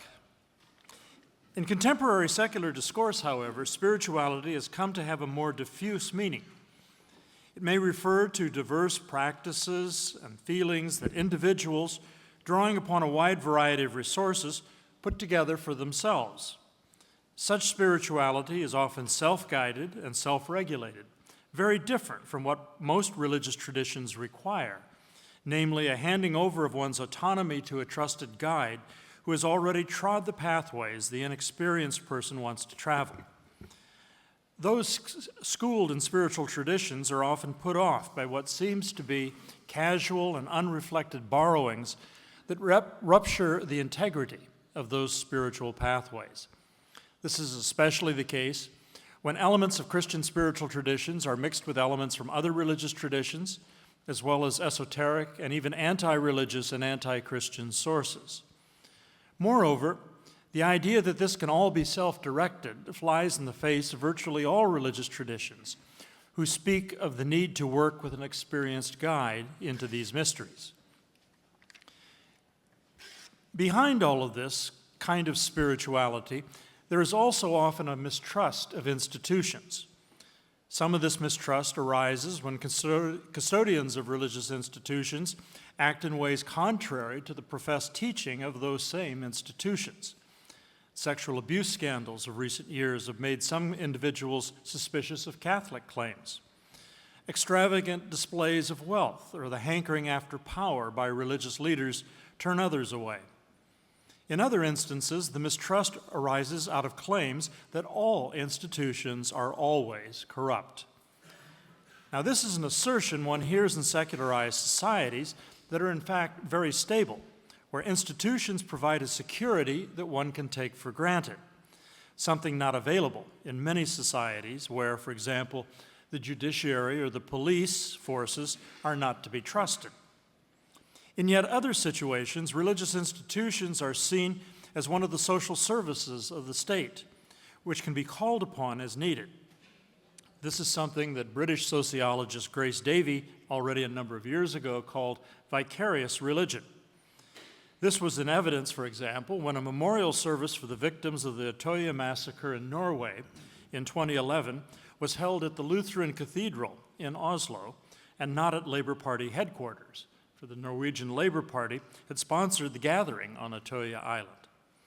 In another instance, a church service was held in Amersfoort in the Netherlands in 2014 for the victims of the Malaysia Airlines flight that had been shot down over Ukraine.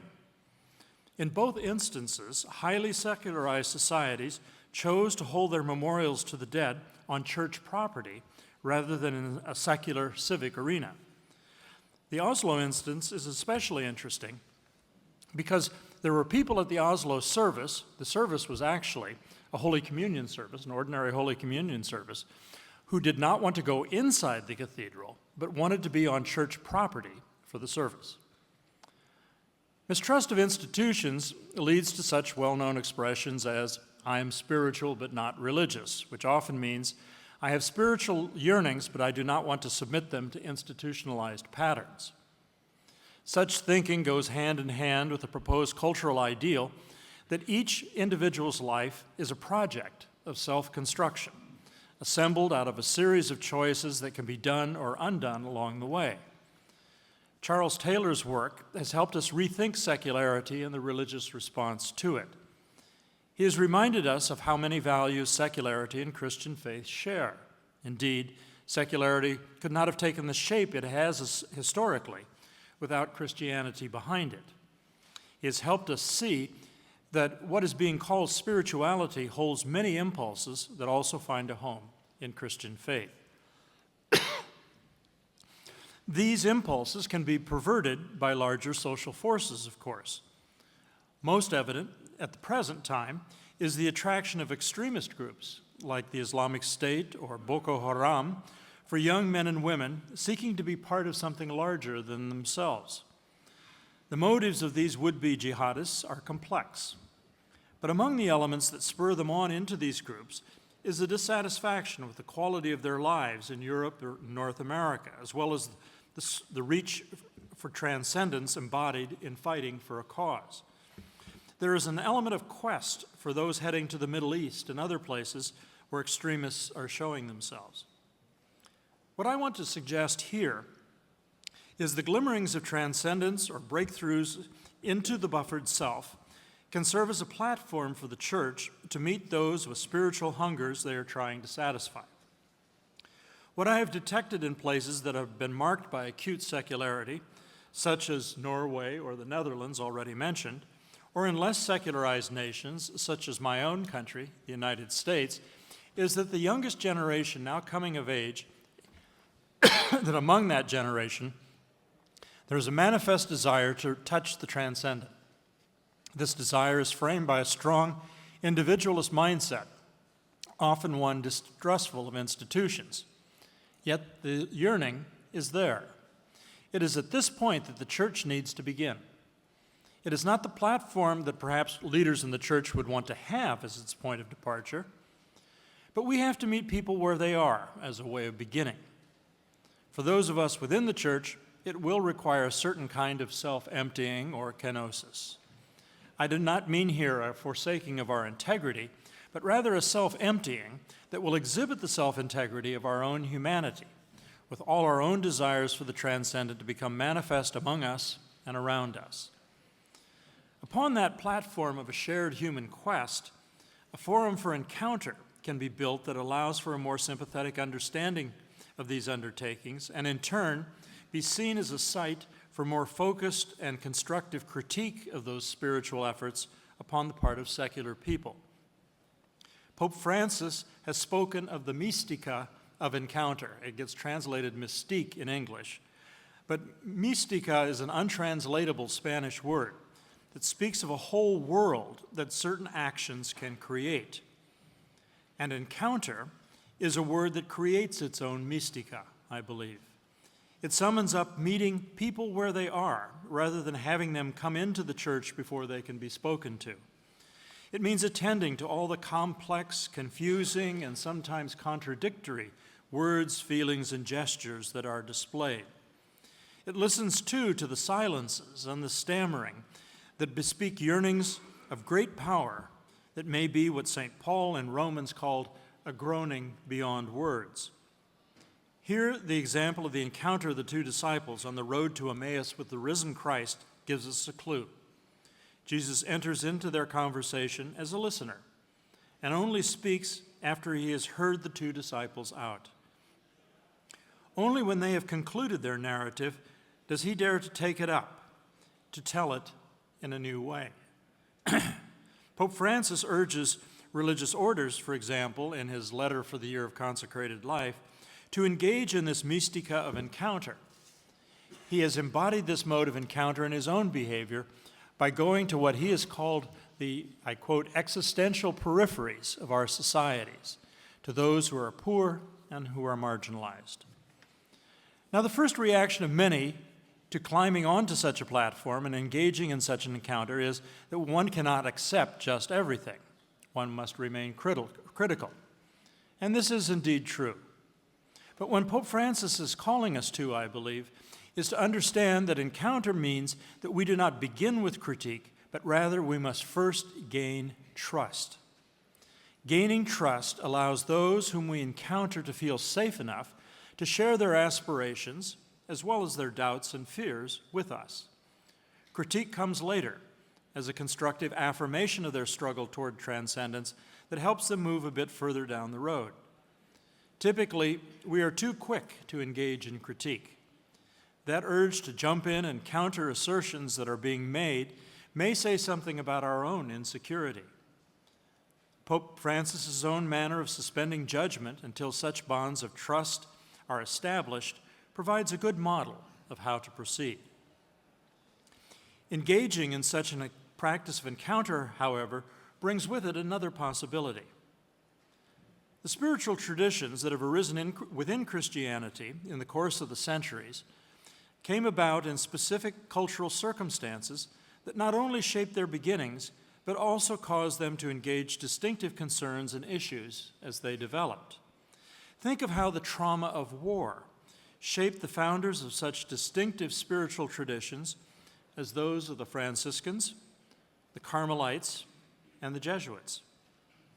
As the Church engages secular and post-secular societies, looking for those points of engagement may expand existing spiritual traditions in significant ways. Let me give a few examples of this. One point of encounter has been the use of silence and contemplative prayer.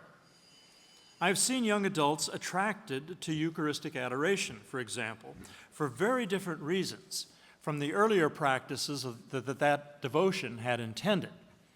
For those older practitioners, Eucharistic adoration was an act of resistance to Protestant rhetoric about the real presence of Christ in the sacrament. But for the young adults practicing Eucharistic devotion today, it is the atmosphere of silence in a media-soaked world that attracts them. I've also seen Eucharistic adoration practiced in poor and violent neighborhoods in my own country as an antidote to gunfire and senseless violence.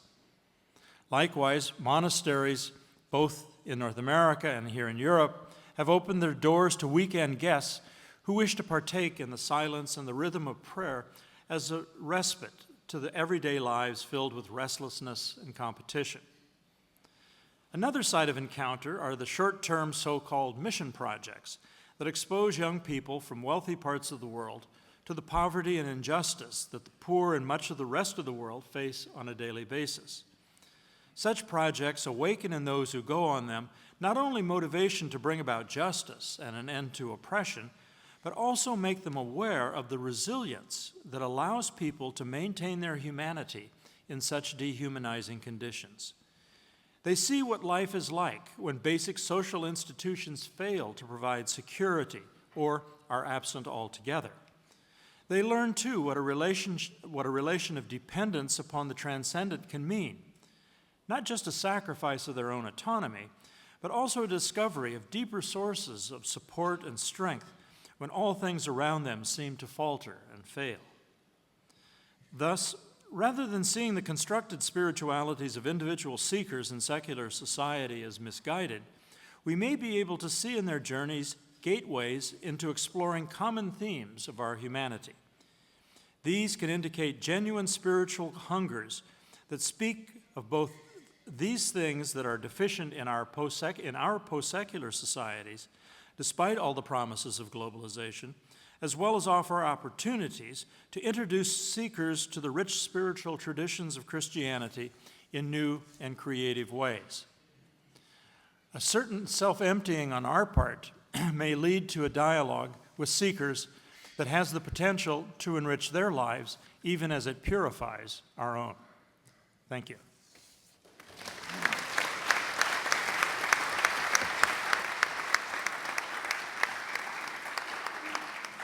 Thank you very much, Robert, and especially for keeping so well in the time. It also allows me to remember, following on a bit from what you said, Robert, about a suspending critique, you know, and listening to people first. A very nice little vignette in one of Professor Halig's book where he was talking about traveling in a train somewhere in Prague, and he's seen written on the wall of the train, or the carriage, somebody had written, "Jesus is the answer." And above it, somebody else had obviously written, after the first thing was written, "But what's the question?" And so I think that's another way of thinking about what you said. So now I'm very happy to hand over to Anthony Carroll, who's going to talk about dialogue with skeptics. Thank you. Thank you very much. I've been asked to fill in for Michael Paul Gallagher, so in the context of our welcoming panel, let's be conscious of Michael Paul, who's not well at the moment. I'd like to relate what I'm saying to Bob's paper that he's just given, particularly the issues of mistrust in institutions and the encounter theme. And the particular focus of my paper is on dialogue with what I'm calling skeptics. It's a broad concept which might include the indifference that Cardinal Ravasi spoke of during the first day, and it's coming out of a project I'm working on with atheist humanists to try and get a dialogue going that's more creative than just slinging insults at each other. I think this phenomenon of skepticism is very widespread in my part of the world. So I'm particularly coming from the northwestern European context. It might have more or less resonance with your parts of the world. So I'm conscious this is not a universal theory. It's located in a particular region with its own history and its own context. It seems to me there are two sources of this skepticism that I encounter in my part of the world. I come from England. I think Sister Helen, I could recognize a fellow traveler, comes from that part of the world. I think we have our own particular brand of the skeptics. They seem to come from two roots in my experience of this. One is the familiarity route, shall we say. I've heard that before, and it's not for me. And the second would be from the root of ignorance, of simply not knowing some of the very basics of the religious tradition in question. The familiarity route, it seems to me, has a sense of rejecting what it thinks it knows. Charles Taylor's spoken in his work of subtraction theories, people who've grown up accepting what's called the subtraction theory account, the notion that science has revealed the way forward. We don't need the overlay, the lacquer, the accretions of religion. We get through to the basic humanity, which has a clear message. That sort of subtraction theory account. And it often then leads to the sense of exclusive humanism, a form of atheism, as a default option certainly in my part of the world. And Charles has given a genealogy of that in his A Secular Age, so we draw upon that. I think the other aspect is as well as the familiarity route, there's the route of ignorance. I think this isn't confined to the British context. I remember hearing one of the directors of the Louvre in Paris telling me about a crisis for art historians, being sometimes you'll see a family in front of the nativity scene, and one of the family will say, "Who's the baby?" And nobody in the family will know, it's just a baby. That anecdotal sense, I think, speaks of a lack of memory, a lack of transmission, of some of the very basics of the Christian message that I think is a growing phenomenon for people who've not had the basics of being church and so haven't rejected it. They've never really been faced with it in any serious way. I think that's a second route into the contemporary form of skepticism I'm talking about here. What I do in the paper, which I won't read, trying to do it in a more conversational sense, is look at 3 contemporary characteristics of both the context and the claims of skepticism, particularly skepticism towards the Christian faith, which is the one I'm particularly focusing on. What are those 3 claims, those 3 contexts? A first question of the context seems to me the new context is of a de facto pluralism which is unique in both its depth and its extent in history. I know Adriano will speak more of this in his paper, so I don't want to dwell too much on this. But I think this pluralism also has with it now, as Charles has also spoken of in his A Secular Age, a whole epistemic infrastructure to much of this pluralism, modes of justifying these options, as Hans Joas has developed in his work, which means the Christian tradition is faced by a whole range of options that are justified and present a new epistemic context for the acceptance and the propagation of the Christian faith. I think because of that de facto pluralism, the monopolistic hold of traditions, religious institutions, on salvation, in the eyes of these skeptics I'm talking to, has broken down. They don't believe any singular tradition is the one to provide the root of salvation in, I think, a different way to previous generations. I think Charles also talks of this in terms of cross pressures in his work, A Secular Age. And I think that is a distinctive change of the context of contemporary skepticism. So the question of de facto pluralism. The second factor of the context of skeptics, certainly in the northwestern world, certainly in Europe, is I think it's also defined as a post-Christian context now. I might say a post-Constantinian settlement. Peter Jonkers and Staff Hellemans are writing on this in terms of a Catholic minority church. The notion that churches, in my own context, the Anglican Church, which has been a majority, like the Catholic Church, is also becoming minority, and that will probably persist into the future.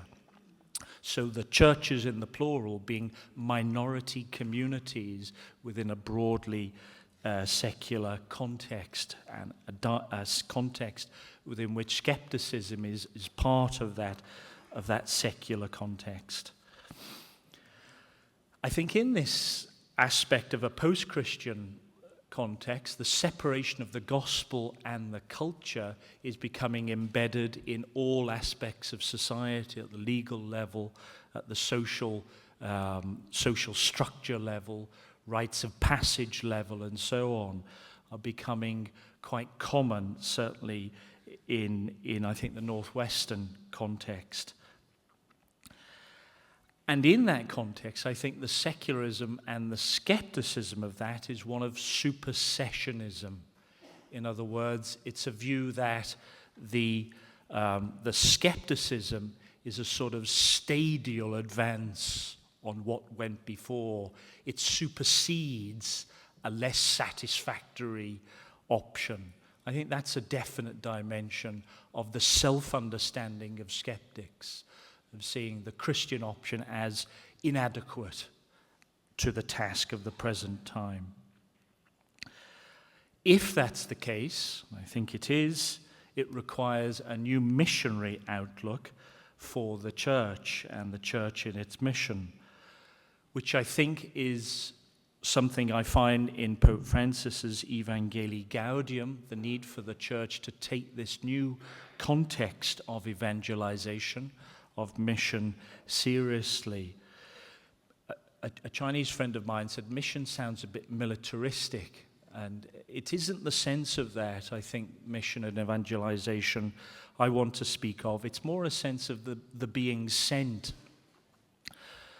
But the sense of which one is being sent is also a decentering of the one who is sent, because we also find God precedes us in that context. So it's not simply us being sent. I think the gospel has already been sent before we arrive. And the dialogue with skepticism and with skeptics, one of the challenges is to discover how it is speaking in that new and perhaps very foreign context, sometimes hostile context, if we can be open to that. A third point, I think, is the question in my own context of a denial that the Christian faith has an epistemic basis, that there's a justified basis to it. There are groups and vocal groups who consider religious belief to be an ungrounded claim. And they ground that, I think, in an exclusive humanist reading of the immanent frame, as Charles calls it, dependent on a reading of the scientific worldview where that type of evidence screens out the evidence of faith as being not knowledge, not a serious claim. That is a challenge in my context, I think, which is very highly developed in terms of scientific and technological articulacy. Sometimes the articulation of the faith is inadequate to meet that epistemic task. Those three contemporary characteristics of both the context and the claims of skepticism, I think, present a challenge to Christian dialogue with skepticism, because they often, in my experience, fail to see what the religious offer to them is. An open, welcoming church, rather than a sort of small sectarian core group, the open, very Catholic, welcoming style can seem to have nothing to offer to these people. And I think it is a challenge to develop a particular strategy to these skeptics, to propose concrete religious offers to them that they can recognize. One sub-question I think I have in this work of dialogue with skepticism is I'm not sure the framework of interreligious dialogue is adequate to frame the understanding of what it is to dialogue with skeptics. I don't think it is adequate for the reason that in interreligious dialogue there is a deepening of each other's faith in that. And there's an openness to transcendence in the dialogue, differently understood, of course, but very much the dialogue is framed in those terms. It seems to me in the dialogue with skeptics that these particular issues are screened out. It's not meant to be a deepening of faith or an opening to transcendence with skeptics. They're often indifferent to that. So I think using the category of interreligious dialogue with skeptics might be inadequate for this particular task, or at least this is something I'm trying as a heuristic in the particular work I'm doing at the moment. One of the reasons for that, perhaps, is the notion of a sort of self-enclosed personality that's developed, what Charles again calls the buffered self, of not letting people in, whether other points of view or the notion of transcendence. The closing off of the self, I think, is a feature of skepticism, and indeed for religious people too, but particularly I think with skepticism there is a closing to transcendence and to other points of view, which means the interreligious dialogue model struggles to make sense in that particular context. I conclude the paper as well with 3 points where I think there is an opportunity to move beyond what seems to me a given in dialogue with skeptics at the moment, which is that we all want to make a better world. The humanitarian project seems to me not really a problem. When I dialogue with skeptics, atheists, humanists, the problem is that it's reduced to that. In other words, they're very comfortable for us to build the community center together. And as Christians, we're very comfortable to do that. Where it's not comfortable is to dialogue about questions of meaning, deeper questions of depth and religious truth. That is often a priori screened out as unanswerable and not part of the objective of the dialogue. So some possible ways to try and open that search for meaning and truth in the dialogue with skeptics. 3 points. In my experience, one of the credibility conditions for entering the dialogue over meaning and truth, religious meaning and religious truth, is that there needs to be a homemade dimension, using the cooking analogy here. A lot of cooking programs at the moment in England. Anything that's ready-made, pre-packaged, that you haven't made yourself through struggle, through experience, through doubt, is considered not credible. In other words, the response from authority does not have credibility for these skeptics. Unless the person speaking has a genuine, personal, authentic experience of that which they speak, then the credibility of that claim is discounted in that dialogue, in my experience. I wonder whether that's an aspect of Rana's, the Christians of the future will be mystics. In other words, Christianity is for practitioners now in this part of the world, not for simply dogmatic assent, although that has its role clearly.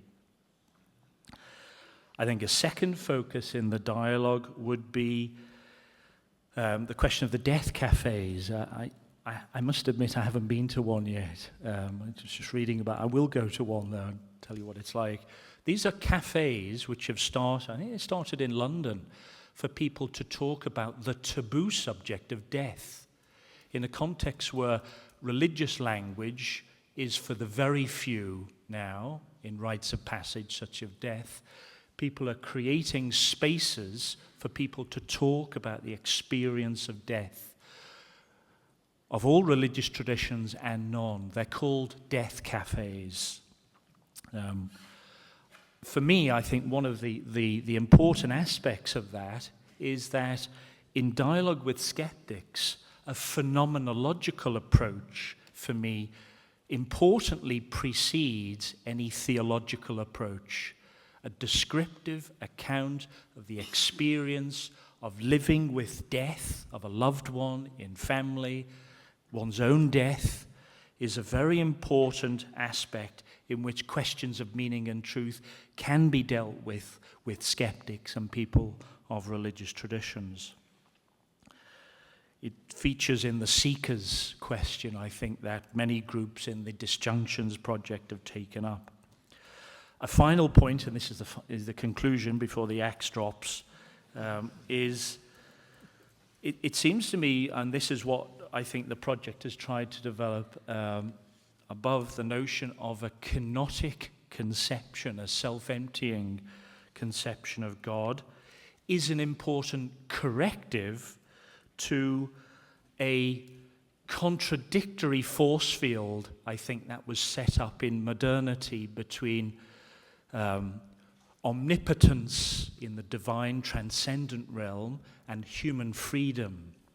I think in many ways the trajectory of modern skepticism, or a significant trajectory, has traveled so well and has been lubricated by an inability to combinate omnipotence and human freedom.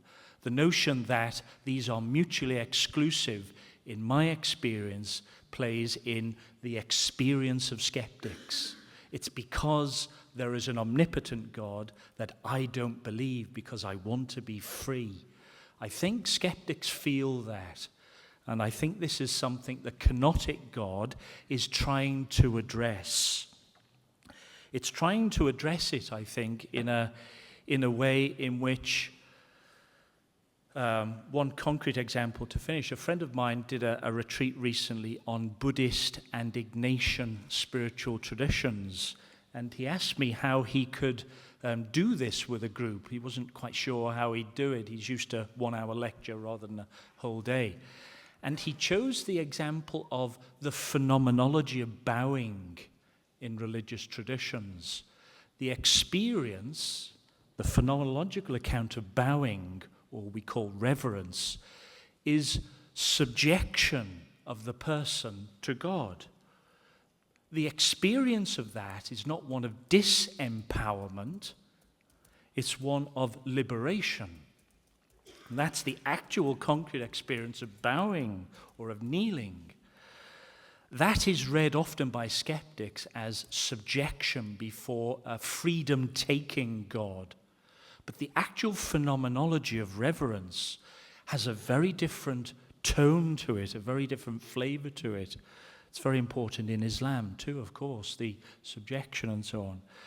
I think talking phenomenologically about the experience of this is very important because it puts people off in the context of omnipotence and freedom. The kenotic God to which we bow, in a way, bows back. And I think articulating that mutual kenotic movement opens up possibilities of dialogue with skeptics.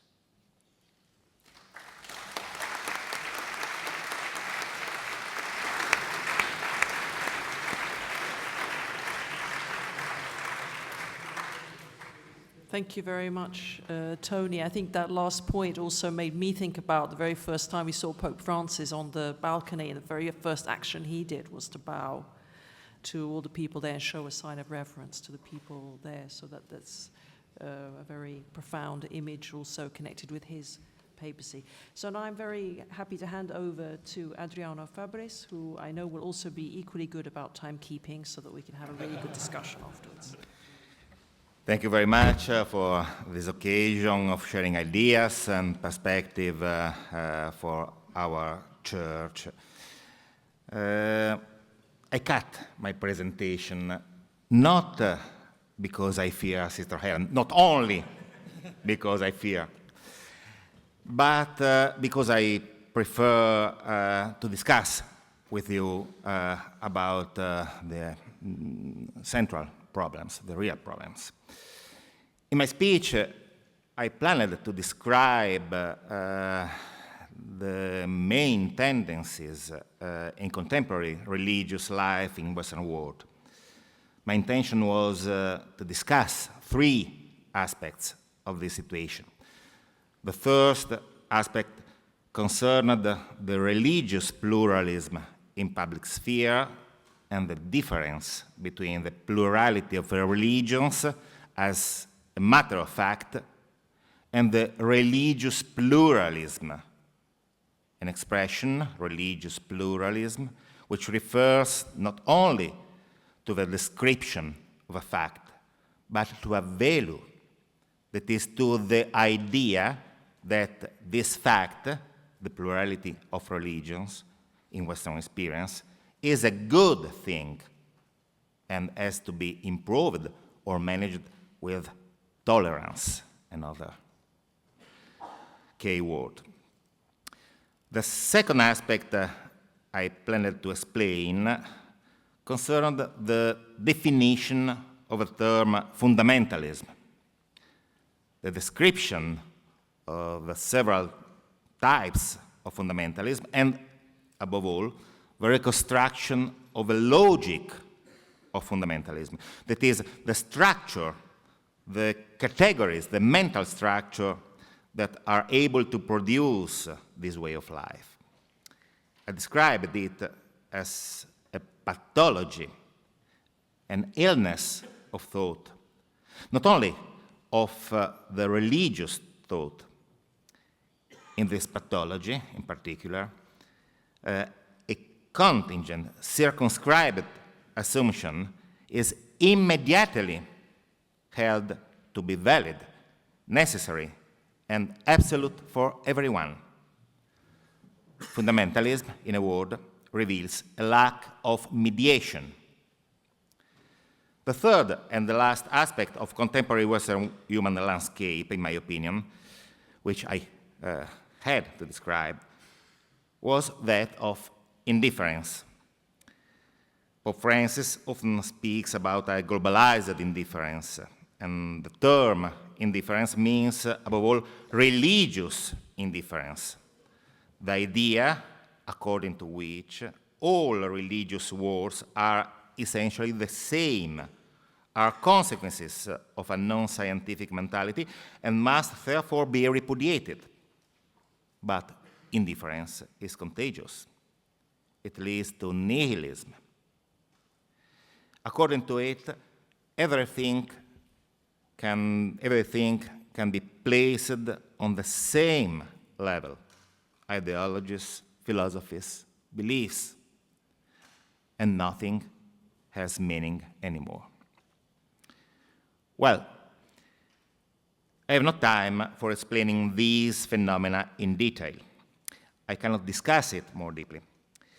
And yesterday, Gianfranco Ravasi, José Caruana, Hans Joas, José Casanova described very well some aspect of this situation. I want now to discuss directly another problem, which is connected, in my opinion, with these three aspects of contemporary experience, religious experience. I mean the necessity to rethinking, to reshaping our idea of universality. For the same, I have to begin again with the concept of indifference. I said, pluralism, fundamentalism, nihilism are aspects, are phases of indifference. Indifference is the illness of our time. It's a contagious illness. For the translator, I am going to point 5 of my presentation. As I have already stated above, indifference concerns not only the religious fears or the secular attitude toward them, but also, in more general terms, the life of the person that does not believe. Nothing has meaning anymore, I said. This is the nihilism we must deal with today. What's the therapy for this illness? My idea is that fundamentalism and indifference arise from a wrong way of looking at the relationship between the particular and the universal.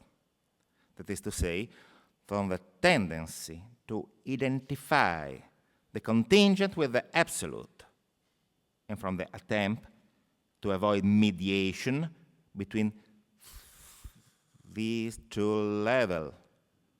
And then the therapy should consist in rethinking, in reshaping this relation in a proper way.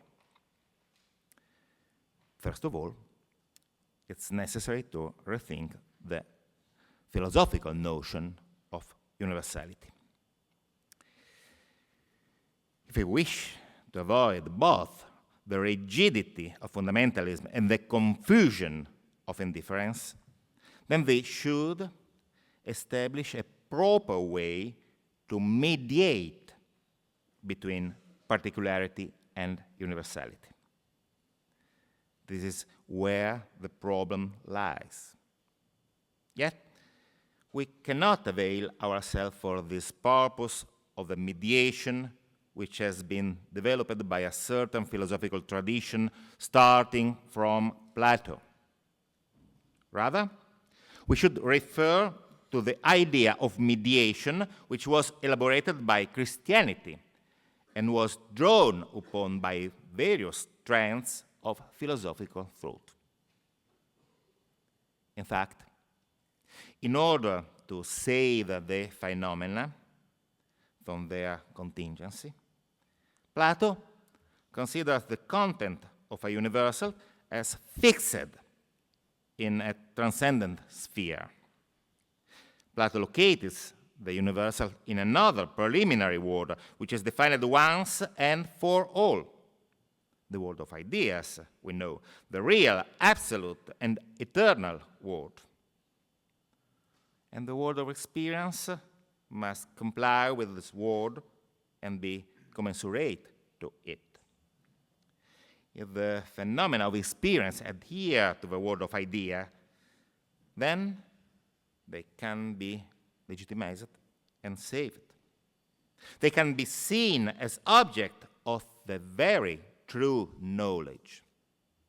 Otherwise, they lose themselves in the flux of becoming. The philosopher, especially, for example, Socrates, guarantees and verifies the accuracy of this adherence. The philosopher is the one who provides phenomena with their stability, and the philosopher does so consistently, even putting his life at risk. Socrates made it. From the perspective of Plato, the phenomena of a world of experience undoubtedly gain a stable reference point. This occurs only if they adhere to the world of ideas. Nevertheless, there is only one way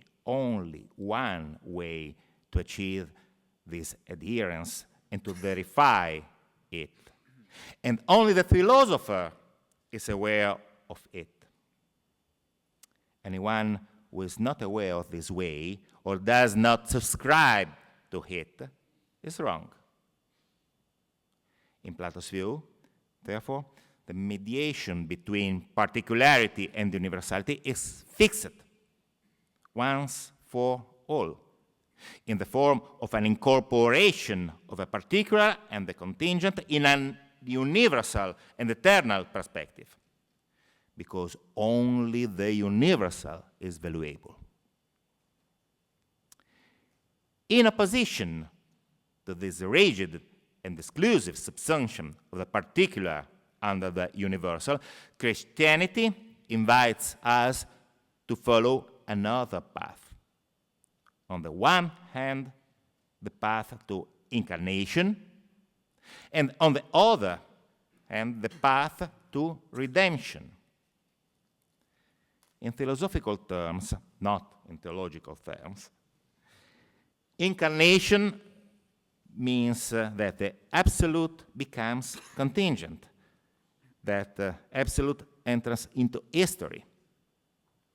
In this way, there is no definite separation between history and eternity, which can be handled only by letting the former comply with the latter. That is, only by subordinating the particular to universal.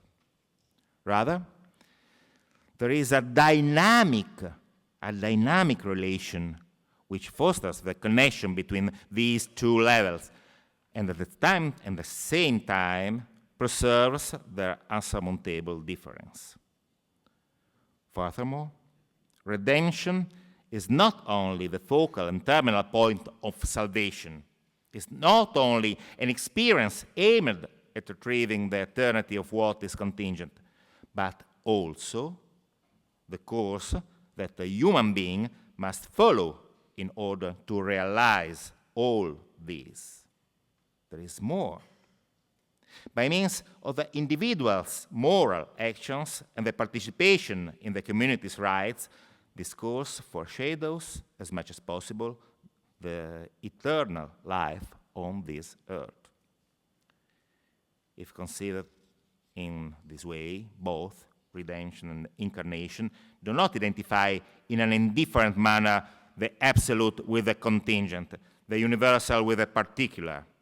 Neither do they separate once and for all these two levels or interpose between them as the only possibility for correlation and adherence of the former to the latter, seen as a subordination and an integration of the particular within the universal. Rather, Christian history and Christian doctrine promote the idea of an authentic relation, a relation in which the differences are maintained and the connection is established without eliminating them.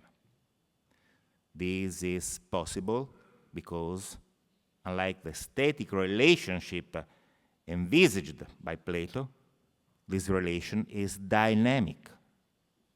It is not defined once and for all. In other words, the sphere of the incarnation is where the absolute meets the contingent and inhabits it. What is contingent and historical is, in this way, sanctified and devoted to increasingly accomplish its sanctification throughout history. For this reason, it can strive towards the absolute and undertake the path to redemption. Even so, the absolute remains absolute, and the contingent remains contingent throughout this relationship. Therefore, if the problem resides in the question of how to understand the relation between the particular and the universal without succumbing neither to indifference nor to fundamentalism, then the solution might be provided by opening up a different way for understanding the self-same notion of universality. The point is not to separate universal and particular. Neither is it to blend them together. The relationship arises from a mediation, from following a path. What underlies the transference of the particular to the universal is precisely this dynamic, this act of following a path. They coincide with a process which has to be chosen, which can to be activated, of universalization. 4 minutes. If we start from this process of progressive universalization, we can also begin to understand this concept of mission, the same concept of mission. So, if universality is a process and not a given fact, then we should talk about universalizability and not about universality. This term, universalizability, indicates the way in which the particularity of one's position is not immediately viewed as universal or adhering to a universal dimension, but is, instead, prompted to realize itself in a universal way. This can be achieved only if one is willing to exchange views with others, only if one is exposed to the position of others and affirms oneself in relation to others. All this is intervened to the awareness that by virtue of incarnation, one's particularity contains an aspect that can be universalized, an aspect that can stimulate openings instead of closure, an aspect that must be chosen and realized. In conclusion, I believe that plurality is not pluralism. It's a given fact, not a value in itself. Fundamentalism offers a possible solution to the problems of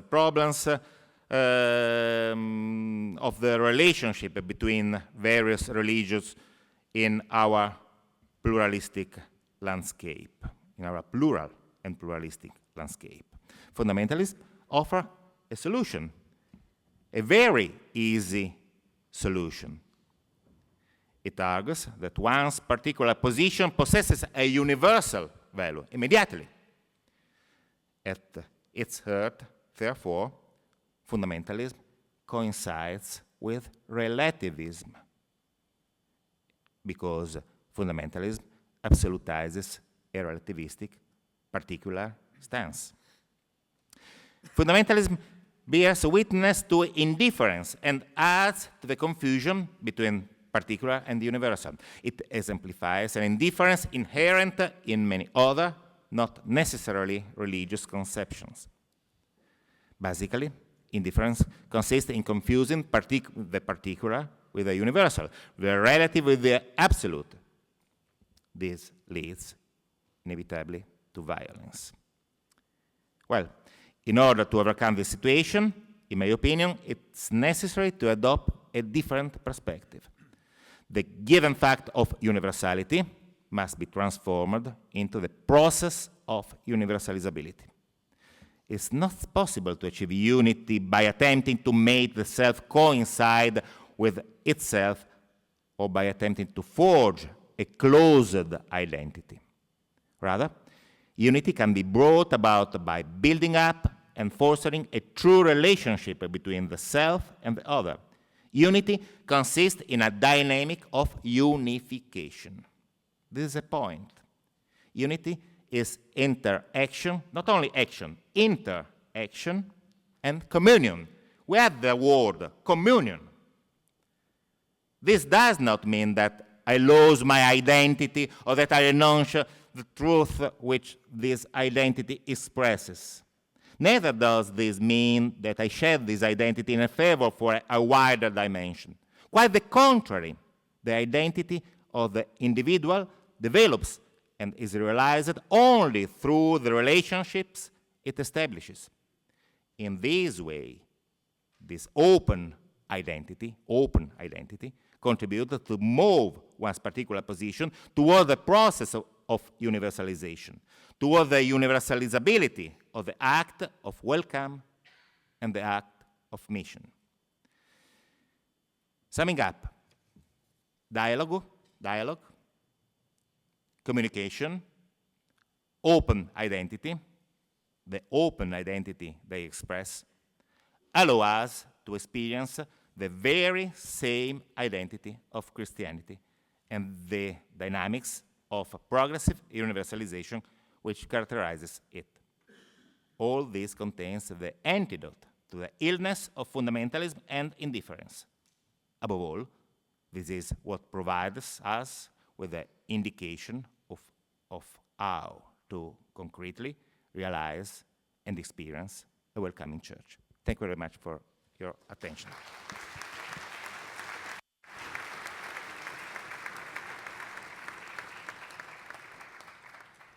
Thank you very much, Adriano. I think now we have about 20 minutes, is that right? For that? Yeah. So, okay, so if we can, we have about 15 minutes for discussion, and then I'd like to leave 5 minutes at the end for Taras to speak to us. So we'll take groups of questions, okay? Yeah, please. And then Judith, okay? Hans Rüdiger Schwab from Germany. I would ask how you would see the modern phenomenon of aesthetic experience within the context of spirituality, or even within the dialogue with skeptics.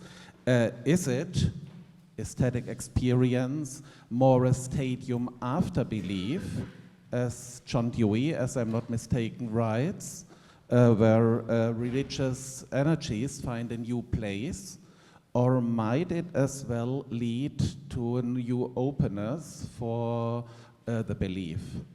And in addition to that, what about the aesthetic competence of the church in those days? Last not least, I badly miss artists in this dialogue. Thank you. Okay, Judith, over here. The lady with the green jacket. Yeah. Okay.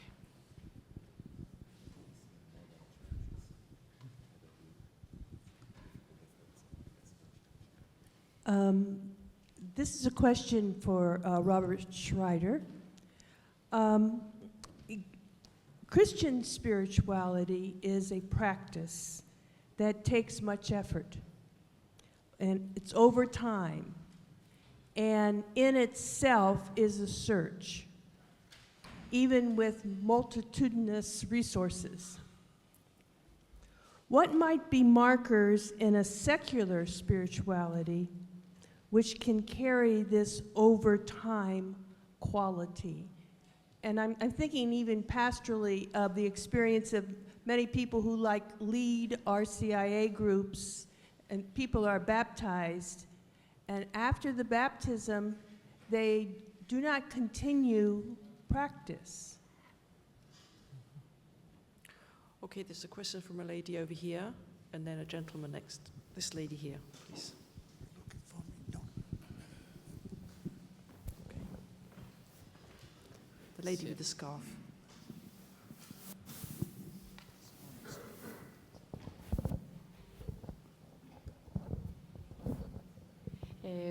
Thank you for your talks. My question is for Dr. Carroll. To what extent the failure of the epistemic basis for the Christian faith has it to do with the naturalistic mentality widely spread in the British culture? Does the scientific epistemology is being taken as the only way to approach knowledge? Is it only the epistemic difficulty, or does it include an ontological difficulty to accept the existence of anything different from nature? Thank you. The gentleman just a bit further down, if you could just pass it a bit. Okay. And then we'll take one more question over here, and then we'll have a break with some response, and then we'll have another round. Okay? I'm Ignacio Sepúlveda from Spain, Loyola University. Okay. I'm Ignacio from Spain, Loyola University. I'd like to thank you for your presentations. And I think in many ways, in a time which is very similar to the first time of the church, it's with pluralism, indifference, the job theologians should have to say again our faith, to say again our creed. It's a new moment, and maybe we should find new ways to say what we believe. And also about the Kenotic vision or the Kenotic point of view. What do you think about liberation theology? Because many years ago, they tried, and I think they're still trying to find a new way to say God, to say what we believe in a Kenotic way. And that way should be it could be very important for people in our time. Thank you. One last question over here. Yeah. Yes. Todd Salzman from Creighton University. This is a question for. It seems to me that the church has often done a better job of dialogue to external skeptics outside the church than to internal skeptics within the church. And I think of theologians who have been silenced or certain groups who have been excluded, the LGBT community, for instance. So I would wonder if you would make and thank you. Okay, if we can have really particular answers that can universalize very quickly, okay? First, regarding the question about aesthetics, I think we're seeing a kind of rebirth of the place of aesthetics, certainly within theology. And I think to your answer, whether it becomes before or as a consequence, the answer is yes. I think it can come from either direction. And a lot perhaps will depend upon the context, but also how one approaches, what kind of theories of the beautiful, the aesthetic experience one works out of. So, Balthasar, for example, starts his systematics with an aesthetics where others would end with it. I think it's one of the most fruitful places to go in this. I was in a conversation earlier, or it was last week, back, I think both for the secular and the religious, is that at least within the context of the dominant cultures in North America and Europe, over time is very hard to sustain indeed, in the French context, that there's this constant breakdown. There's no payoff for doing things over time. So that becomes actually part of the asceticism, I think, of spiritualities on both sides. A parallel would be You can't decide you're just going to go out and run a marathon next weekend. You know, you have to we're engaging the culture as theologians. So you get the apologists, people like Justin Martyr, who's trying to explain to very sophisticated Greek people what this crude thing is that's coming out of the Eastern Mediterranean, as opposed to those who are working with the Gnostics, you know, as yet another kind of an approach. So there was a whole plurality of approaches within the first 2 to 3 centuries of the church that I think can provide us a model for our own time. Very briefly on the question of the aesthetic, it seems to me it's an empirical fact, isn't it, of people visiting churches on holidays. You know, what else do you do on holiday? Dickens always goes to the 9 lessons and carols in Christchurch, Oxford for Christmas. You know, he's getting something from that. But who are we to judge what's going on in that? I mean, reducing belief to propositional assent is an inadequate theology and philosophy of faith. So I think the aesthetic dimension is very key on that, and the transcendentals being interlinked from Thomist theology gives us that background as well, and we need to re-update that. The epistemic basis question, I thought particularly Louis Caruana's approach. In other words, are we growing in a church that has heuristic courage, like a scientist? It's because I think people think we have all the answers. They think, and when the church adopts that stance, I think the challenge of naturalism, in a way, is half defeated, because we're also naturalists. We believe in the incarnation. What kind of model of nature are we talking about here? So I'm a naturalist in that sense. I don't accept that critique of the faith as being sort of not natural. Skeptics and the external question, it's much easier to dialogue with people outside of the family, usually, isn't it? They have you over a barrel in the family, don't they? And that's where you see the real color, in a way, of it. If we're credible, then that is a condition of the possibility of credibility of the church today, because it's the hard thing to do. The other bit's easy, in a way. It's distant. Okay, I'll take another round of questions, especially if there's someone to ask a question to Adriano. But first, I'll ask for the Halleck up there.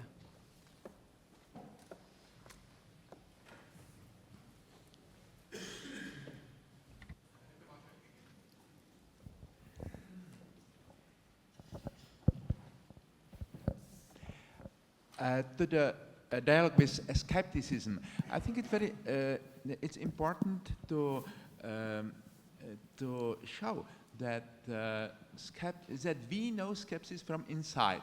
The skepticism is the natural part of human skeptical motifs in the Bible, in book of Ecclesiastes, book of Job, Psalms. So we should not reject it, but embrace it and put it in a broader context.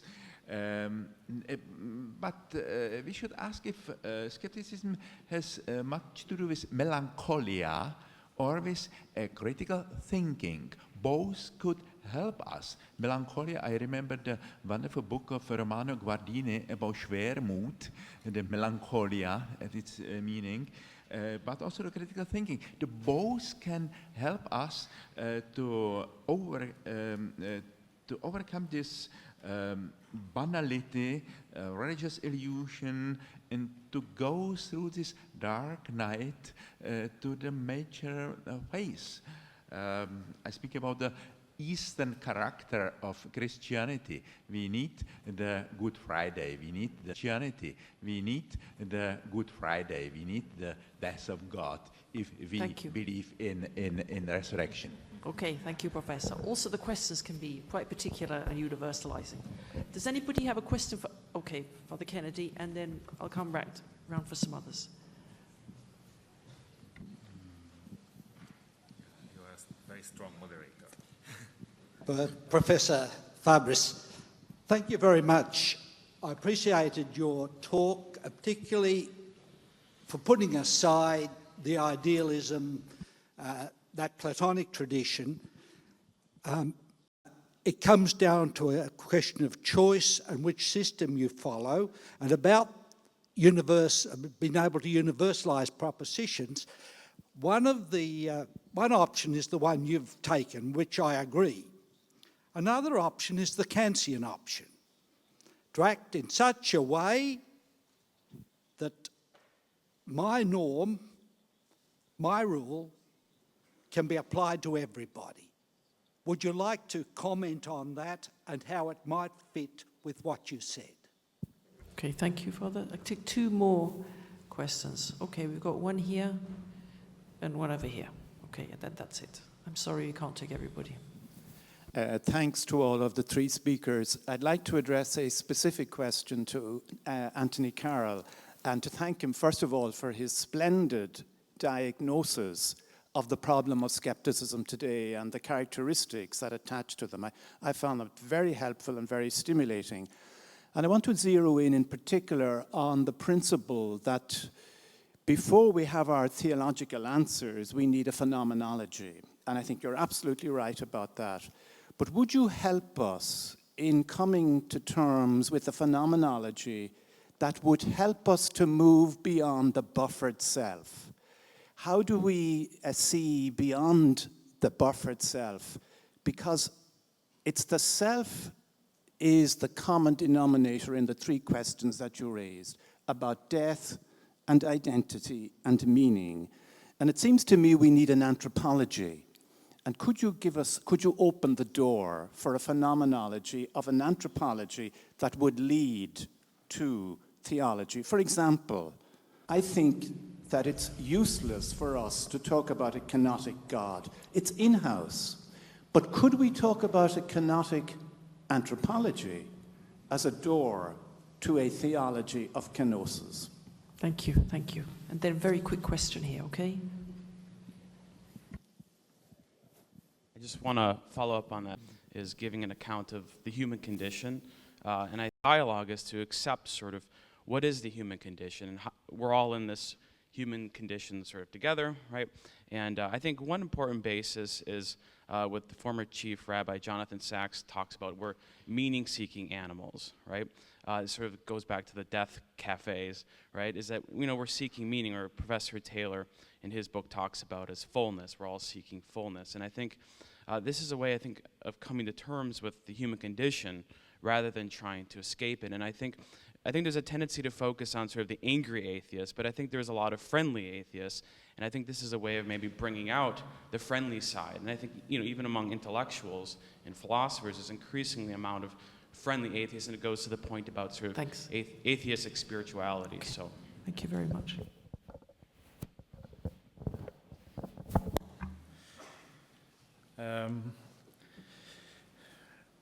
As you were talking, Dermot Lane, about the question of what are you grabbed by? I think Hans Joas talks of being a griffin sein.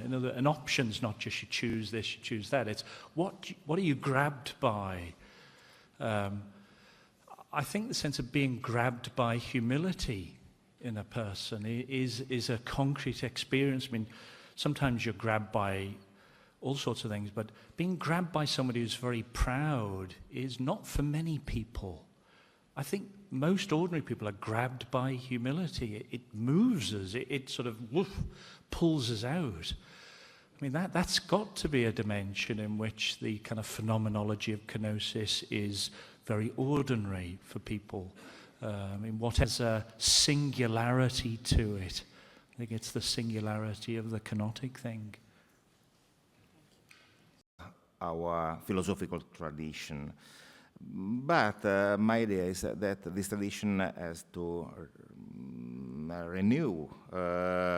We have to rethink the old world of our own tradition in new ways. For example, our tradition is a problem of job. Yes, of course.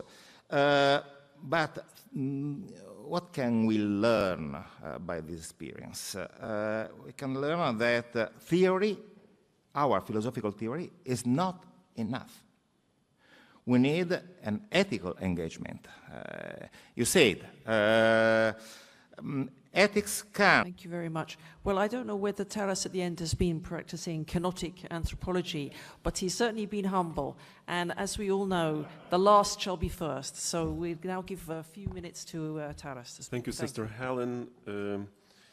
First of all, I would like to mention that I appreciate each presentation very much. What I want to do is to offer a few comments on welcoming church from the perspective of my part of the world, where, you know, trust often is a luxury, and mostly for many years, distrust was a strategy of survival.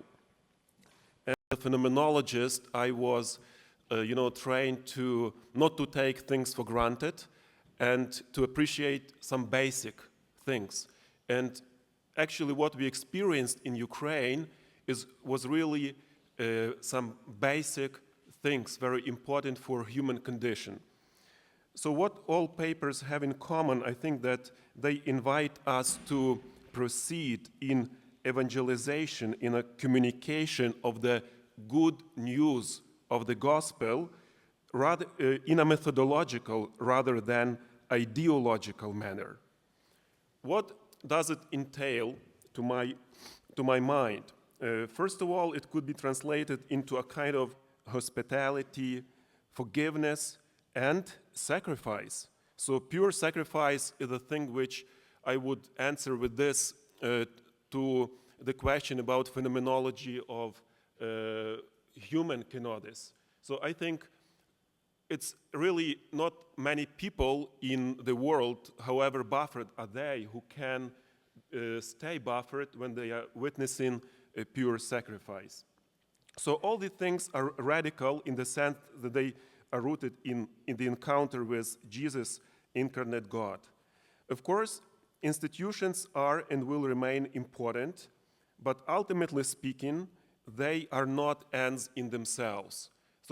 But ultimately speaking, what really matters in any religion is whether it generates more love and reduces hatred in the world. So this is the criterion he wants to measure. And when people meet us, they are arrested and say how those people love one another, how those people love one another.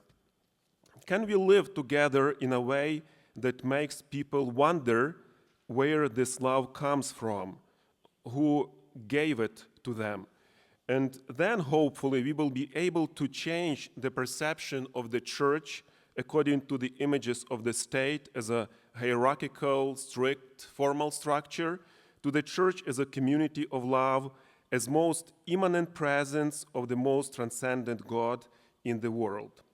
This again reminds me the words of Patriarch Ignatius IV Hasim of Antioch, quotation, "Without the Spirit, God is far away. Christ belongs to the past. Gospel becomes a dead," quotation. While engaging into evangelization, it is important, I think, to remember that faith always has a face. So ultimately, of Christ, apostles, confessors of the faith, martyrs, and all other Christians. Orthodox Metropolitan Anthony of Surosh makes a brilliant point saying, quotation, "Nobody is able to abandon everything and follow God unless he or she notices in the eyes or face of another person the glory of eternal life." The end of quotation. And now finally bringing Ukraine into the picture. For many people, the Maidan, the Revolution of Dignity, became a discovery of God because it led to the discovery of authentic values: dignity, justice, solidarity, generosity. There were many conversions actually during this experience, during the Maidan. But one powerful image I would like to conclude with especially keeps captivating my imagination, that of young people taking refuge within the church after being beaten and chased by the riot police. They are sleeping or chanting morning prayers. I think this is an image of a welcoming church, of a church which is a shepherd who knows feels the sweat of its sheep. Thank you.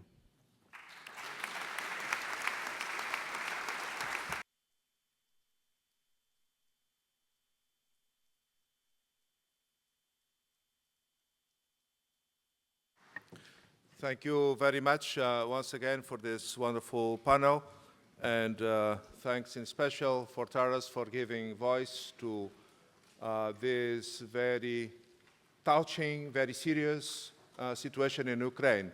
I think it is good for us, and I think we are in a way in this that peace may be restored in Central Europe. Actually, your problem is our problem too.